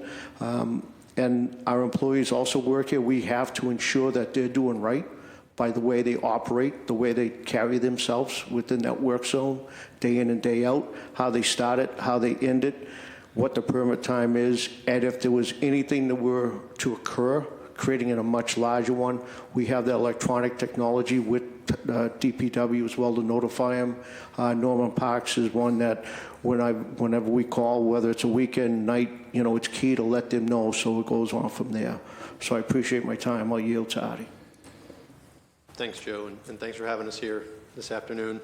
We sit here as 2 separate utilities, but both trying to do the same thing, right? Providing vital services for the residents of Boston. And I really appreciate what I heard earlier, the appreciation for the work that we do, the work that we do that keeps energy flowing to our customers and the residents of the city 24/7. Sometimes it's a thankless job, but hearing thank you here today really goes a long way. We don't hear that often. Typically not at the end of the day or a month or sometimes even at the end of a year. So thank you for that. We've embarked on a huge program to replace aging infrastructure. That's what you see. In 2010, we went forward with accelerated leak-prone pipe replacement, having the 2nd oldest infrastructure in the country, second only to Baltimore Gas, down in Washington, has really created this influx of main replacement activity. And I think that's kind of the crux of what we're hearing today. We've invested billions of dollars in the city of Boston to upgrade our infrastructure. Preventative maintenance, to John's point, only brought us so far, and we had to embark on this main replacement program. We're about halfway done, right? There's another about 15 years to go on getting rid of this leak-prone pipe, this most risky infrastructure to ensure safe and reliable service to all of our customers and the residents. What we're most proud of, I think, sitting here today is the coordination that we've matured into. Early on, 2010, 2011, 2012, we were going after projects that we thought were important. What you see today is more than half of our program is in coordination with Public Works in the city of Boston. Where you want to pave, we will replace infrastructure ahead of. Where Boston Water and Sewer is proposing projects to upgrade their infrastructure, we are going in before them. Where we have been encroached from Boston Water and Sewer and our pipes have been left hanging out in the wind, we replace right afterwards. Where Eversource is doing infrastructure upgrades, we coordinate with them. So more than half of our programs today are in coordination with the city of Boston, with our peer utilities, including Boston Water and Sewer, on how we pick those projects. And I'm really proud of that coordination. Our butter notification, I know we'll get into, right? These unfortunate incidents that we've heard about. I appreciate us being in the room alongside this team to learn how we do that better. We're really good at putting pipe in the ground, and Eversource is really good at upgrading their wires. We're always learning on how we communicate and coordinate for the folks that are impacted the most. How do we do that? How do we do it better? That's what I'm looking forward to today, and that's frankly what we'll take back. But thanks for having us here today, and appreciate the learnings that we'll get out of it. Perfect. Thank you all so much for the work you do. That really, our office is very grateful for it. To both of your companies. I know I'm looking at Mike because I probably text you more than I do some of my friends. So seriously, thank you so much for that. At this moment, I do want to kick off the Q&A portion of this, so I'm going to give the floor to the sponsor, Councilor Calera Zapata. Thank you, Chair, and I understand that everyone is busy, and so thank you for being here, really and truly. It means a lot to the constituents that are listening in, and my phone is going crazy. There are a lot of people listening in my district, so I appreciate it. So this is for both teams. Can you walk me through, again, just a table setting question, what the entire regulatory approval with both the city and the state looks like? What do you have to provide to both in order to obtain approval? And now, if this is an exhaustive list or a rudimentary question, I apologize. I am literally just trying to figure out how you interact with the city and the state to get the work done that you need to. I can start if you like. So for a planned duck bank or manhole project, it starts with our engineering team. They would put a plan together. That design would then make its way to our survey department and our rights department. The rights department would take now a survey plan and present it to the city for a grant of location. Depending on the scope of the project, that either just gets reviewed by highway engineering, transportation, and public works, and they let us proceed with applying for a street opening permit. Some of the more involved projects go to PIC, and I believe they do a public hearing for all of those. So I'm not super involved in that process, but I know a lot of projects do go through that. And once all of those approvals are in hand, that job is then entered into COBUX for any utility conflicts, and then it can proceed to the standard street opening process. And then when we get the permit back, we assign the contractor and schedule the work during the permanent hours. At what point do you go to the state? Because I understand from IGR that there is a point where you folks might go to the state, like leapfrog over the city, not for any nefarious reason, but just because you get approvals for them. Do I have that wrong? Well, I believe it would be dependent on exactly where the project is. So if it's like a vast DOT roadway or a DCR, they issue their own internal permits. Right, Is but that there's what you're referring no, no, so this is on city property. So there's at no point where you would overstep the city to go to the state to get approvals for any reason? Not that I'm personally aware of. Okay, I might just have the wrong information, but I'm happy to get some clarity on that, so I appreciate it. For the National Grid team? Yeah, you can start. Yeah. Thank you for the question. I'll start at our federal level. So from a regulatory perspective, we are mandated to submit an annual filing that lists out all of our leak-prone pipe replacement projects for the future year. In fact, 2025 calendar year is due October 31st. We list out all the projects that we are proposing to work on in that calendar year with cost estimates and impacts. That is reviewed by the state and ultimately approved or denied. Typically, they will approve with some questions on, are we choosing the right pipe? And I mentioned leak-prone pipe earlier. That's what we're targeting here, pipe that is the riskiest assets, but they also want to know how we're coordinating with our cities and towns. And they might poke and say, you're not doing enough in Boston, or you're not doing enough in Lexington or Waltham. We commence, and then we work with the state to ensure we are following our regulatory guidelines that are set across from a mass state code, one of which is we must replace all leak-prone pipe that has been encroached upon, right? That's one example of leak-prone pipe replacement. If another utility gets too close to our aging infrastructure, 8-inch cast iron and smaller, we are mandated to replace it. We are also mandated to replace leak-prone pipe over a certain period of time. So at the federal and state level, we're essentially proposing our plans and receiving approval to go forward. Once we commence and complete construction, we go back and reconcile all those projects against that original list from a, did we do the right work? And did we spend the right amount of money? And the Attorney General is involved, as well as the Public Safety Division from the DPU. And ultimately, they are weighing in on whether or not we performed the right projects at the right time. Do you have a city-specific? Just to add on to that, though, following that, we do then sit down with Department of Public Works to walk through where they're going, and also reviewing some of their paving. We may actually pull jobs ahead that they're looking to pave and move our back, or if we're looking and say we have to get this done, we are then pulling, DPW will actually look and say, can we coordinate that and pull that paving back?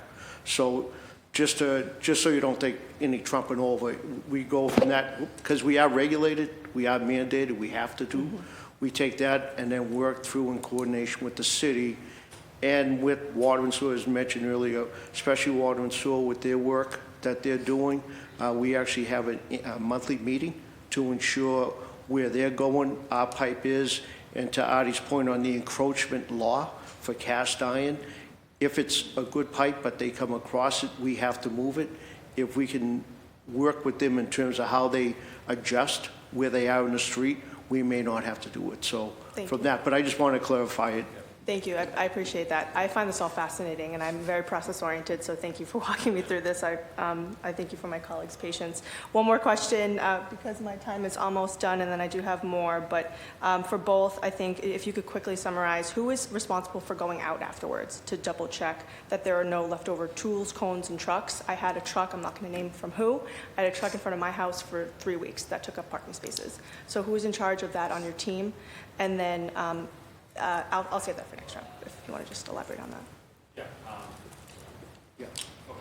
I don't think so. I'll take this for National Grid. And so we have a team of supervisors that work under me. We also have, inspectors that work under us, and their job is to make sure that our contractors that are performing our gas main replacement work are performing accordingly to the city's guidelines. The city has guidelines on when we pull a permit, how they expect us to conduct ourselves, how they expect us to clean up job sites. First falls on the contractors, but then we are there as a secondary support to make sure that they're being done, that they're doing the things that they should be doing correctly. We recently actually started creating like what we call a post-daily construction form that we both have and our contractors have as well. It basically allows us to take pictures of job sites at the end of the day, at the end of the week, and to ensure that the job sites are cleaned up correctly, that equipment isn't left where it's not supposed to be, that generally there's some tidiness on the job sites. And because that was, honestly, it was a complaint that we had, even from Public Works as well. So we're working towards a system that we're basically double checking ourselves and trying to clean these things up before a constituent can complain and before it gets to the city and before it gets to you guys. So we're trying to work on that. Thank you. So for Eversource, it's really a two-point system. All of our contractors are required to clean up the job site when they leave. They also are required to do a final project report with photographs of the condition of the trench, the cleaned area, everything removed. And the conduit inspectors that I mentioned, it's also their job to visit the job site upon project completion, and they do a quality control report. So they would inspect for anything like that left behind, as well as that makes our restoration list. So For example, if we cut into a brick sidewalk and that needs to be restored, or a concrete sidewalk, that goes onto our list for completion by one of those restoration crews. Gotcha. Thank you, Counselor. Counselor Murphy? Thank you to this panel. A few questions. One, I have to say, my son is a construction rep supervisor with Eversource, and he's been at the Chinatown Theater District job for a few months. So I have definitely talked to him about these, construction concerns that we're talking about here today. But a few questions, and do you feel as though parking, it used to just be like Southie had no parking, as all of the neighborhoods now have more concerns about constraints on parking, that the complaints about the job sites have increased? And is there any correlation or any with the new bike lanes or bus lanes when you're closing off any of the streets for construction? Has that been anything that you're hearing? So I would say I'm not sure about the total number of complaints. Possibly we hear them faster nowadays with technology. Mm-hmm. But, I mentioned it before in the initial statement. We have a very high focus on postings and what we're actually posting. Mm-hmm. We hate to get the phone call that something was posted for a day and somebody wasn't even in that area. That's something we are working very hard on stopping completely. I think we've made a major improvement in that area. The bike lanes, they cause some difficulties sometimes with the traffic plans. So every permit requires a traffic plan that's drawn up internally. We've been able to work through that. We've done specific trainings on, if a bike lane has to be closed and you need the proper signage to use a full lane. So a lot of our contractors are now very more aware of how to work around the bike lanes and things like that. Thank you. Thank you for the question, Councilor Murphy. Yeah, so especially residential parking, it's a lot. It's a lot in areas around there, and apart from the posting of 48 hours, when our crews do roll out in the morning, we don't want to tow. We will probably not do the job because of that, and then obviously that delays the job coming back, right? So we understand the complexity of it, and if we have to move someone from that parking, where do they go? Which is roughly because of the hours now we're getting at 9:30, maybe people going back to work instead of virtual. Mm-hmm. But we ran into a lot more during the COVID time, and pronounce even further now where it's all working at home, right? And I'm sure they get it in the city. We get it from our electric side outside, that more people at home don't want to lose power, right? Don't want to move from that end. So we are seeing that type of added resource to it, which prolongs a job from that end, right? So from that end. If it's an emergency, though, we will work with the police detail. Even on a regular job, they might be able to pull the numbers off the plate and try to call somebody, try to see what address they live in, just to go on. Again, what we try to do is do a job during that day. At the conclusion of that, either plate it, or if we can, backfill it. I know we'll probably get into pavement, but at least backfill so we know where it is from that, so they can come back in the evening and park there. So in what we're trying to do, and it is adding more, and again, with everyone, living and not going into the office, it's adding a little bit more from that, just trying to be transparent. I heard, the word transparent, just trying to see some of the things that we're looking at as we're sitting here trying to walk through or work through some solutions, some other efforts that we can, that's always from that end. And we do try to get that abutted stuff into your hands, office, neighborhood services, from there to try, even into the residents, to try to allow them when we're going to come. The emergency jobs, though, emergency because we don't know when they're going to happen. So that's the only thing from that. Hopefully I answered your question. No, that was good. Because, the days of, 8:39, your streets empty are gone. Yes. And I know as a city, we're getting a lot more money on ticketing people on street cleaning days now also. because of cars home and they forget, like, oh, it's a Monday, my car's going to get towed, I'm going to get ticketed, and I'm not going out to work. No, that's good. And one thing that I took away also about the communication is also for us on the council to have more communication with our ONS, neighborhood liaisons, who I know you all work with when you're in those neighborhoods, but they do have all this information, and for us to just talk to them more directly would be helpful. We will try to work on the street sweeping days. We can't do it that way, though. That's okay, yeah. Thank you. Thank you, Councilor. So you mentioned in some of your testimonies that the information goes from city to either National Grid or Eversource and then to your contractors.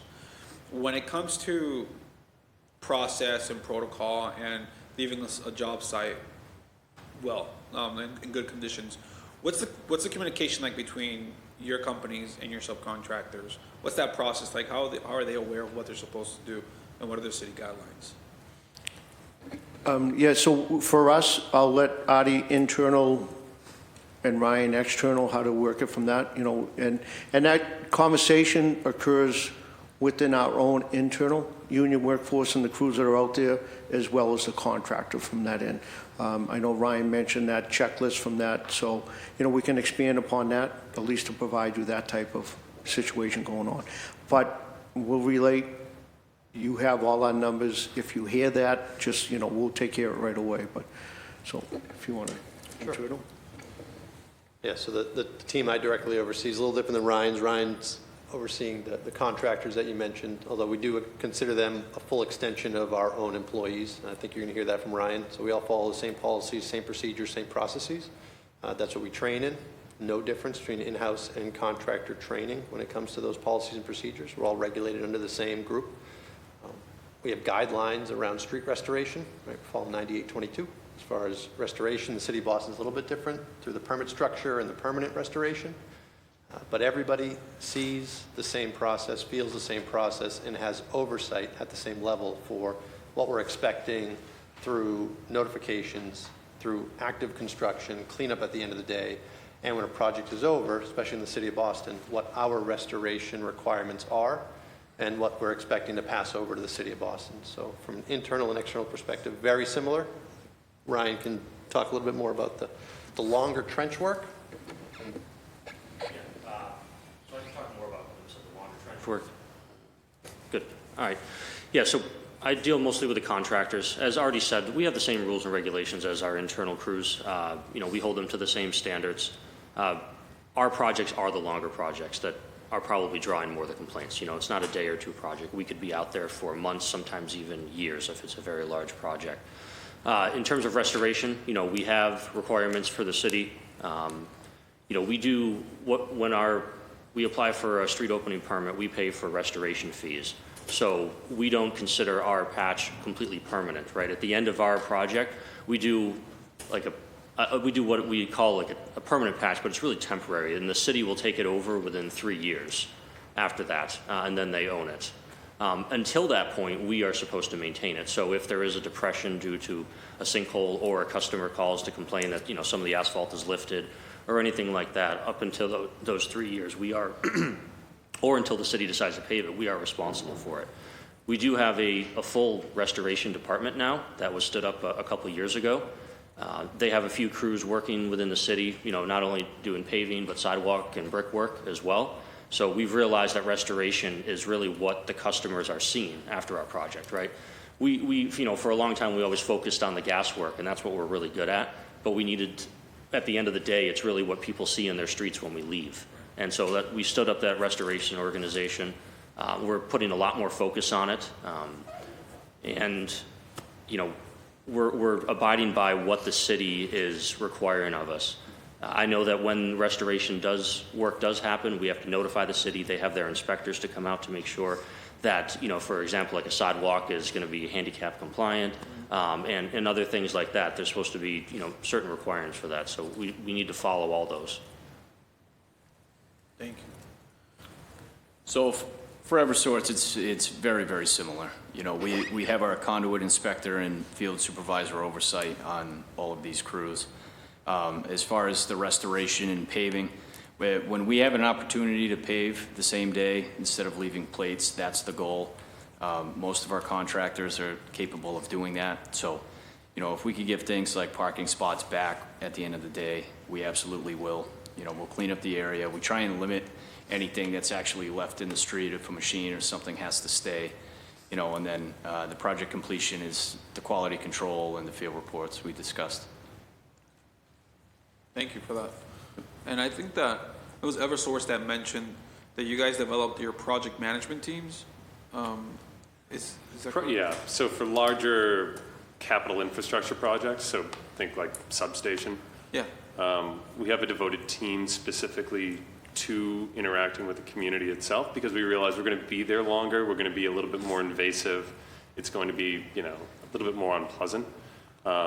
So to ameliorate that a little bit, we have devoted, a team, some resources to it. So what we'll generally do is kind of do our butter outreach plus.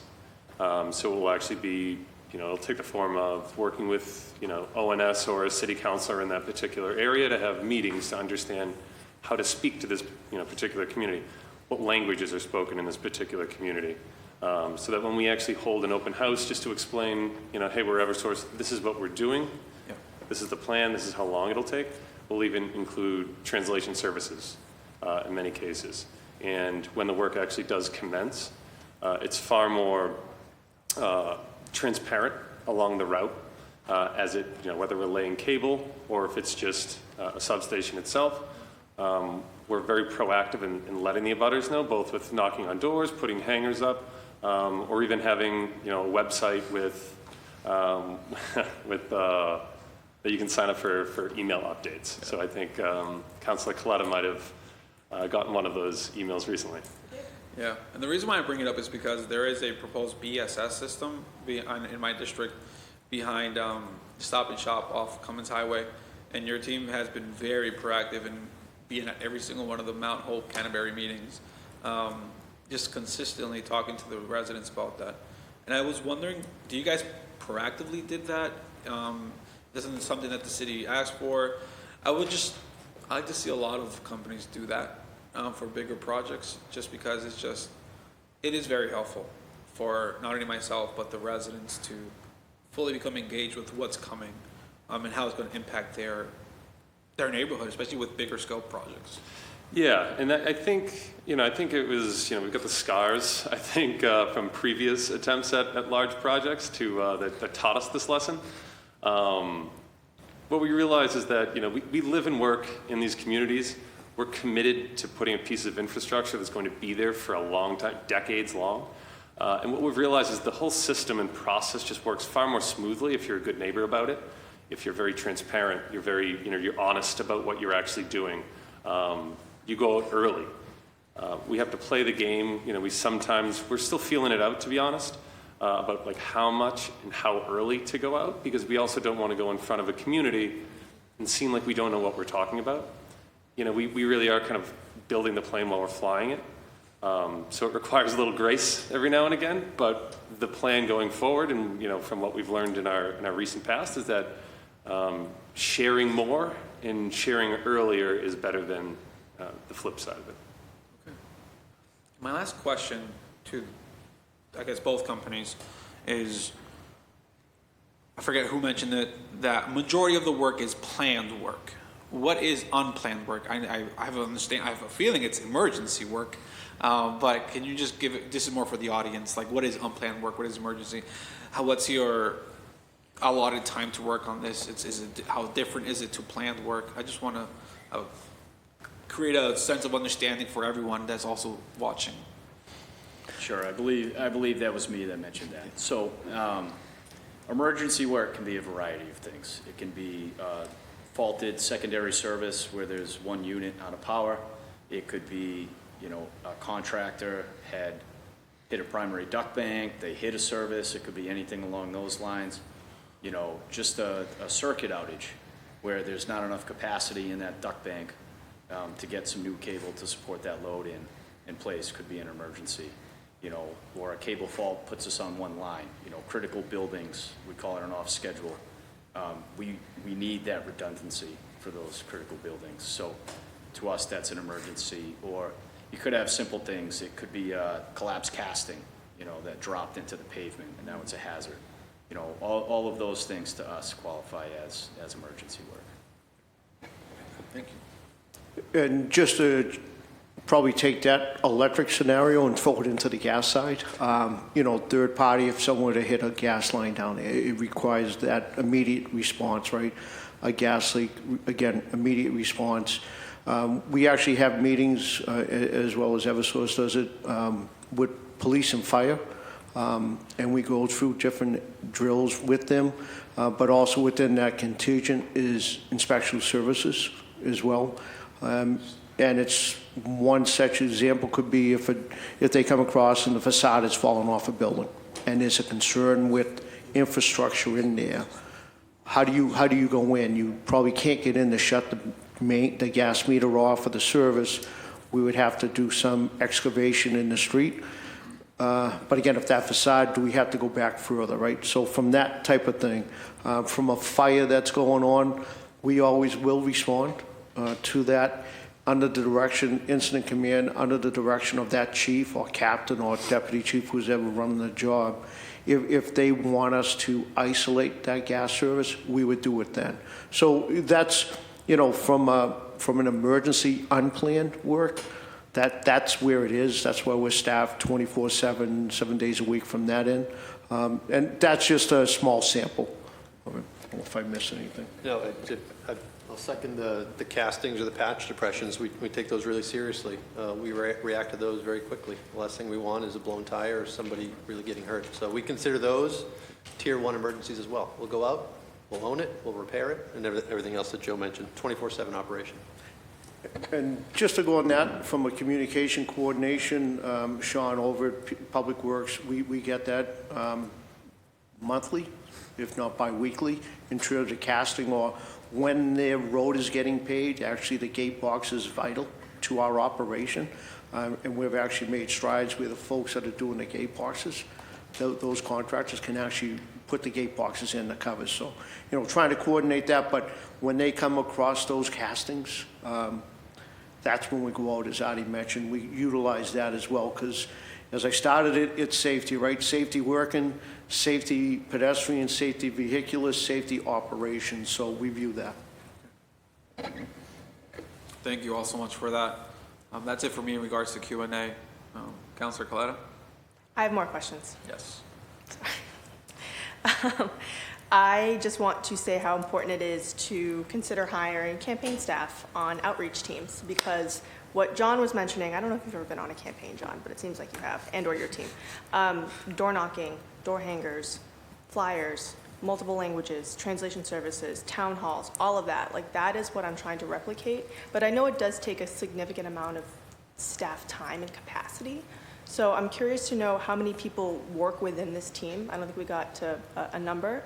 And then how many projects are you doing that Outreach Plus model on? Like, what is your max capacity when it comes to that in terms of projects? Gotcha. As far as the exact number of people on that team,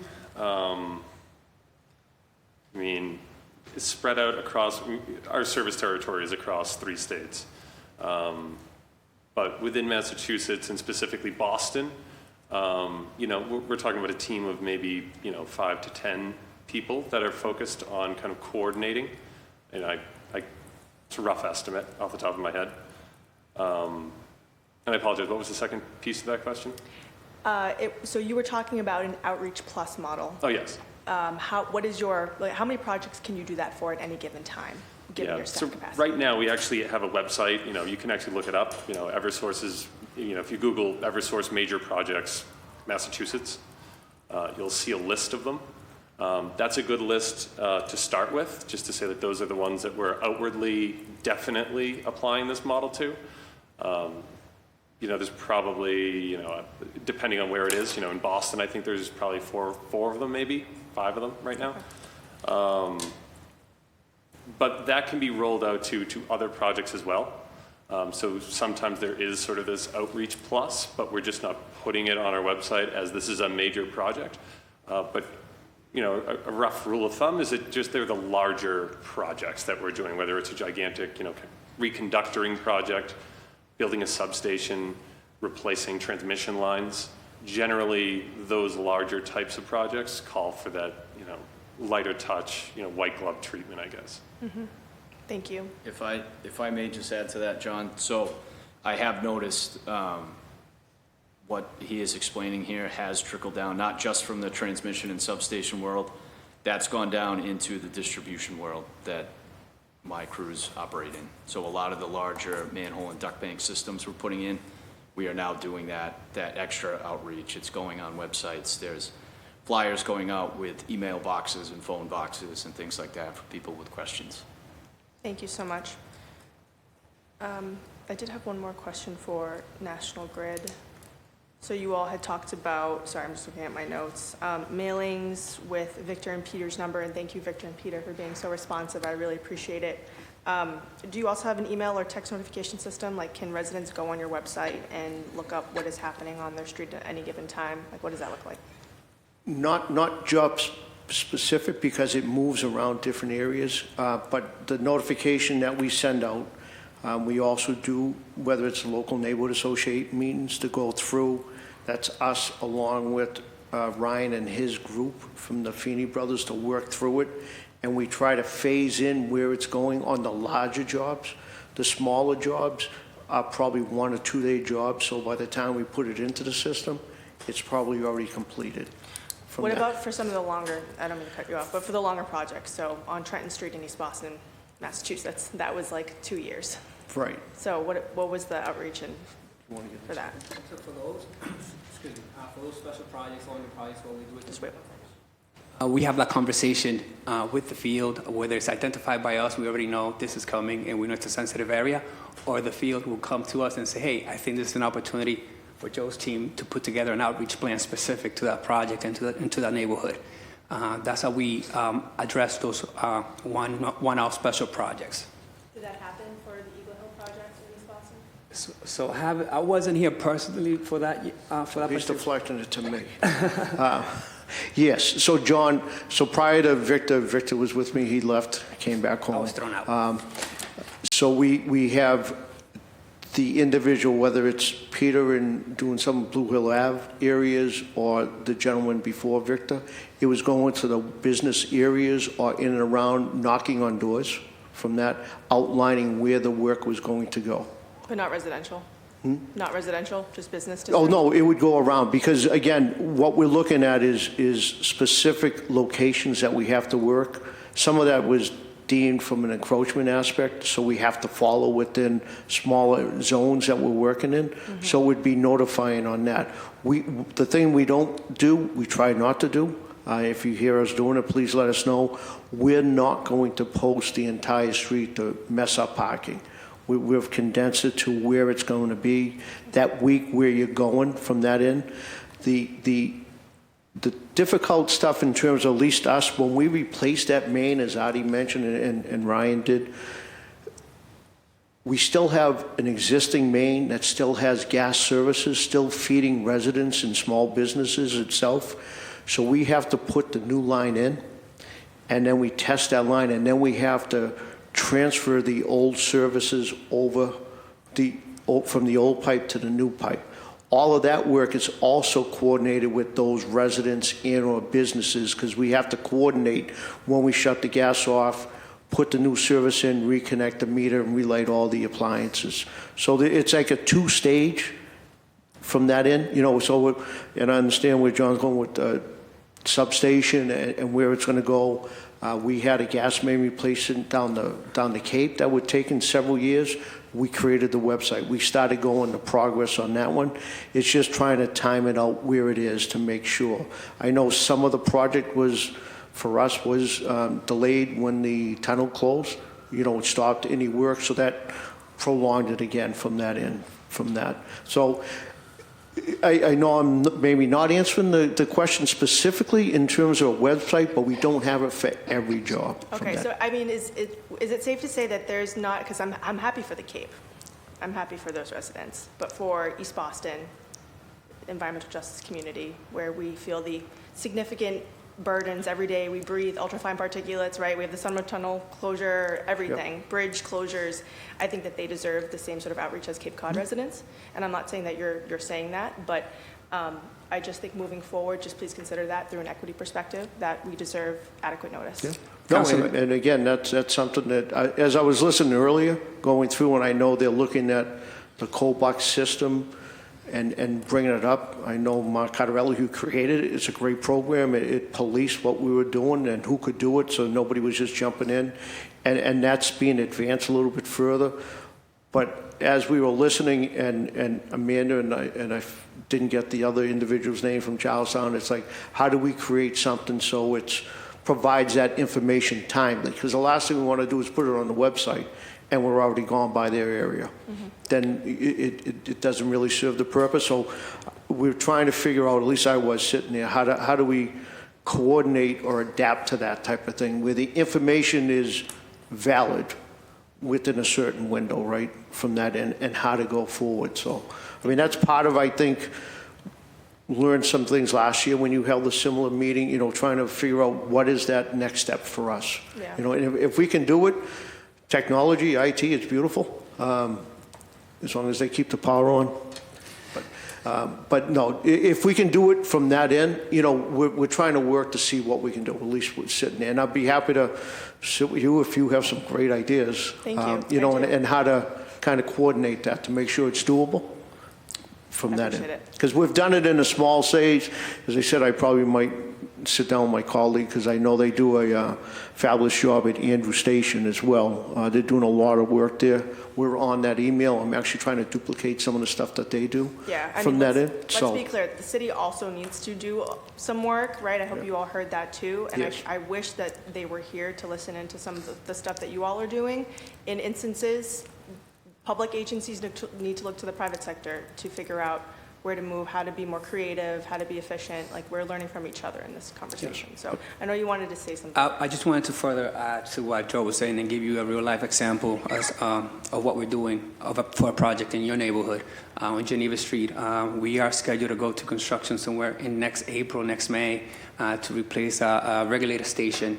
And we already started working on what the outreach plan will look like. What are the key organizations that we need to coordinate with? So, for example, we've identified the Donald McKay School, the Grove Street Resident Association, the Embassy Suites, and all that. So this is a plan that we're putting in place so that when we have ample notice of the project commencing, we can get it out there to the point that was raised here with ample time to make those notifications to the abutters and those key stakeholders within the neighborhood. Geneva, it's the private way in East Boston? Correct. But Okay, let's talk more about that, because that has been a perennial issue in my district. I know that I only have a little bit more time. I do have one more question, Chair. Is that okay? This is your hearing. It's your hearing. I appreciate it. Can anybody speak to and give a number of what the percentage of projects are that you have to go back to the city and get additional time for street occupancy? To get additional time to continue to be on on. the street. Well, so we'll do seasonal from that end. You know, there are some jobs, as Ryan mentioned, that will take a couple of months, even further, right? And the permit is usually a 30-day permit right along that line. So that is one example where we go back, and that's where the city is watching and make sure what we're doing. You start moving into the winter moratorium, there's also a delay, you know, especially with the weather that we have in the East Coast where it's going. So we might pause a project if it's like February, you get 4 feet of snow to go through from that end. That's usually in terms of going back. I can't think of another example in terms of if you're saying that, did we do a project and then we realize we have to go back and redo it again? For our product, unfortunately, if we don't connect something right away, you'll have an odor, and we're going back there. But apart from that, I mean, that's the type of scenario timeframe that we work on off the permits. Some of the other work that Artie's folks or the internal folks do may be a 2-week, 2 or 3 week permit. If we've completed first, sooner than that, it's taken off the callback so it moves back into the system. That's some of the other post-review that we do when the work's done, it gets signed off. And if, say, we're finished Eversource needs to do some other conduit, they know we're already done going through that. Do you guys have any idea? Yeah, so for Eversource, a couple of things. So as far as the, going back, and I don't recall any projects where we've actually had to go back and dig anything up that we've installed. Sometimes we may return to the site if we get a notification on maintaining the trench. We own that trench until permanent restoration comes through, and we react on those right away. We'll go out and we'll repave the trench if needed. One number I do have from a permitting meeting this morning is over the past year, we put in about 100 renewal permits, and I would say just about all of those are jobs longer than the 30 days. Yeah. Is there, okay, so 100 renewal permits, I think that's that's getting specific to my question, so I appreciate it. I didn't articulate it well. So 100 renewal permits, how long do those typically last beyond the 30 days? So anything that we're renewing is because the project is longer than a 30-day project. I know, but do you have an average of how I long do they not. actually No. take? Okay. That's something we'd have to look into. Yeah, I think that's getting to the frustration of residents where they only see the 30 days and they're not told necessarily. They miss an outreach attempt or whatever, and they say, oh, this is going to end at the end of October. It's like, no, you're going to be living through this until February. And I know that that's not the case. That's not construction season, but that's what we're hearing. And we don't even really get an idea as counselors to give adequate and correct information to our residents about how long they can expect these sort of delays. And so this entire conversation was so informative, so I just want to thank you all so much. I don't have any additional questions, but I want to thank you for your time. And at some point, maybe we'll have everybody back here to figure out what some of the outreach communication tools have been implemented, or maybe talking about how the city has moved forward. But for now, I just want to say thank you, and I appreciate your work. Thank you, Chair. Of course, thank you. I don't have any follow-up questions, so I want to give the opportunity for any closing remarks. I think, that was my closing remark. Yeah. Okay. From the panelists, any closing statements? I guess I'd just say from Eversource's side, we want to thank you for the time, continuing this conversation. And obviously, we don't have to just do this one hearing at a time. We have an open door. Feel free to reach out to myself, Mike. We want to kind of keep this conversation going, and we're happy to give input as you guys are developing these tools. And you want to just say, hey, does this make sense for your business? Is this kind of how it works in the process? Feel free to reach out. We'd love to collaborate with you guys on that. Thank you. And just to echo my colleague from Eversource, we do appreciate the time. As he said, look forward more frequently meeting. But if, and I think probably we talked about it then, if you'd like to go out just to see what we're doing and why those projects take a little longer, you just have to understand some of the work from and I hate to go back, but I'm going back to the safety. There are ocean guidelines too for us in terms of any excavation 5 feet or deeper. That prolongs it. That's for the safety of the men and women working for us. And again, there's enough tragic accidents that we have to learn from what we're doing, not to rush it, but just to see what we're dealing with in that 10 feet, 12 feet depth, what we're looking at from that, how to get around some of the infrastructure that's down there. And I'm sure if you talk to some of the folks who are in the field there, it's busier underground than it is in some of the streets above ground, from that. And whether it's high voltage cable, whether it's steam, whether it's gas, high pressure water off the sprinklers, it is that delicate work that we're doing. And it's critical in terms of what we deal with our teams and that next workforce coming in. So, maybe it's folks that are listening now that want to come back and join us in the future, being out there in the field and doing it. So we value that you gave us this time to be here, and we thank you for the time. Thank you. Of course. I also just want to take the time to thank all of you for the work that you do. It's very evident that the work that you all do in the community is very necessary, especially I think the point that you mentioned about how we're 15 years away from completing the what was it, the leak propane, ProPipe. We are 15 years away from that, and I can only imagine how much more it will take for us to really be up to speed with having newer pipes and newer electrical systems, considering how old our city is. So I just wanted to thank you for that, and wanted to be an ally, collaborate with you all on any future projects in my specific district. I know that some of them are coming down the pipeline, and some of them, hopefully not, knock on wood. If there's any emergency work to be done as well, happy to be of assistance there. But with that, that is all for me. I believe we have one virtual public testimony from Sarah Freeman before we officially conclude. Another this Charlestown hearing. resident.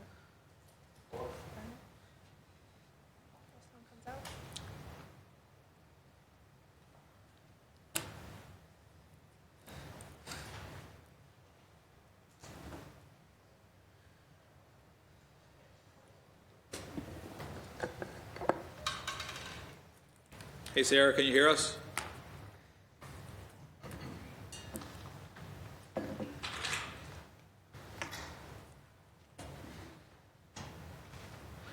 Yes, I'm here. Can you hear me? Yes, loud and clear. Okay, thank you. Sorry, it took me a while to find the button. I sent a couple of emails earlier today. I don't know if you've all had a chance to see them, but in a nutshell, pointing out some of the negative aspects of gas leaks, of which there are many. I'm sorry, I'm Sarah Freeman. I live in JP on the Arbor Way, which has been heavily impacted by gas leaks. Recently had a replacement of the gas line, but I included photos. There are 100-plus-year-old trees on that block, and half of the block, they're still there. The half where there were more gas leaks, those trees have died. And I mentioned this, those trees are gone, replacements have been planted. But speaking of coordination and this hearing, I know that it's a complicated process. Gas leaks are graded 1, 2, 3.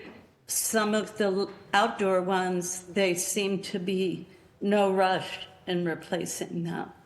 And they have public health impacts, climate impacts. Customers are paying for the lost gas. So I'm putting in a plug to communicate in a way that if you know you're going to be opening the street, maybe those gas leaks can proactively be addressed. I know that years ago, I sent a second email with some more info.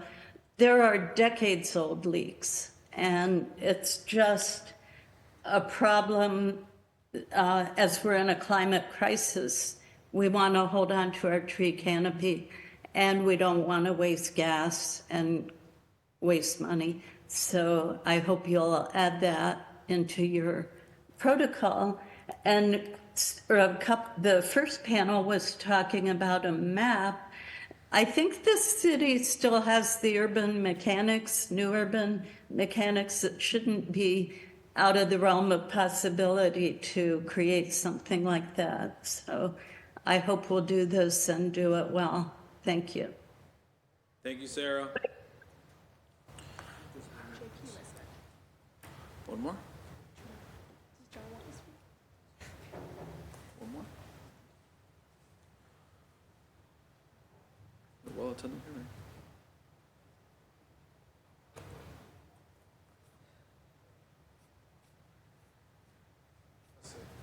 Okay. Well, with that, this hearing on docket number 1384 is adjourned.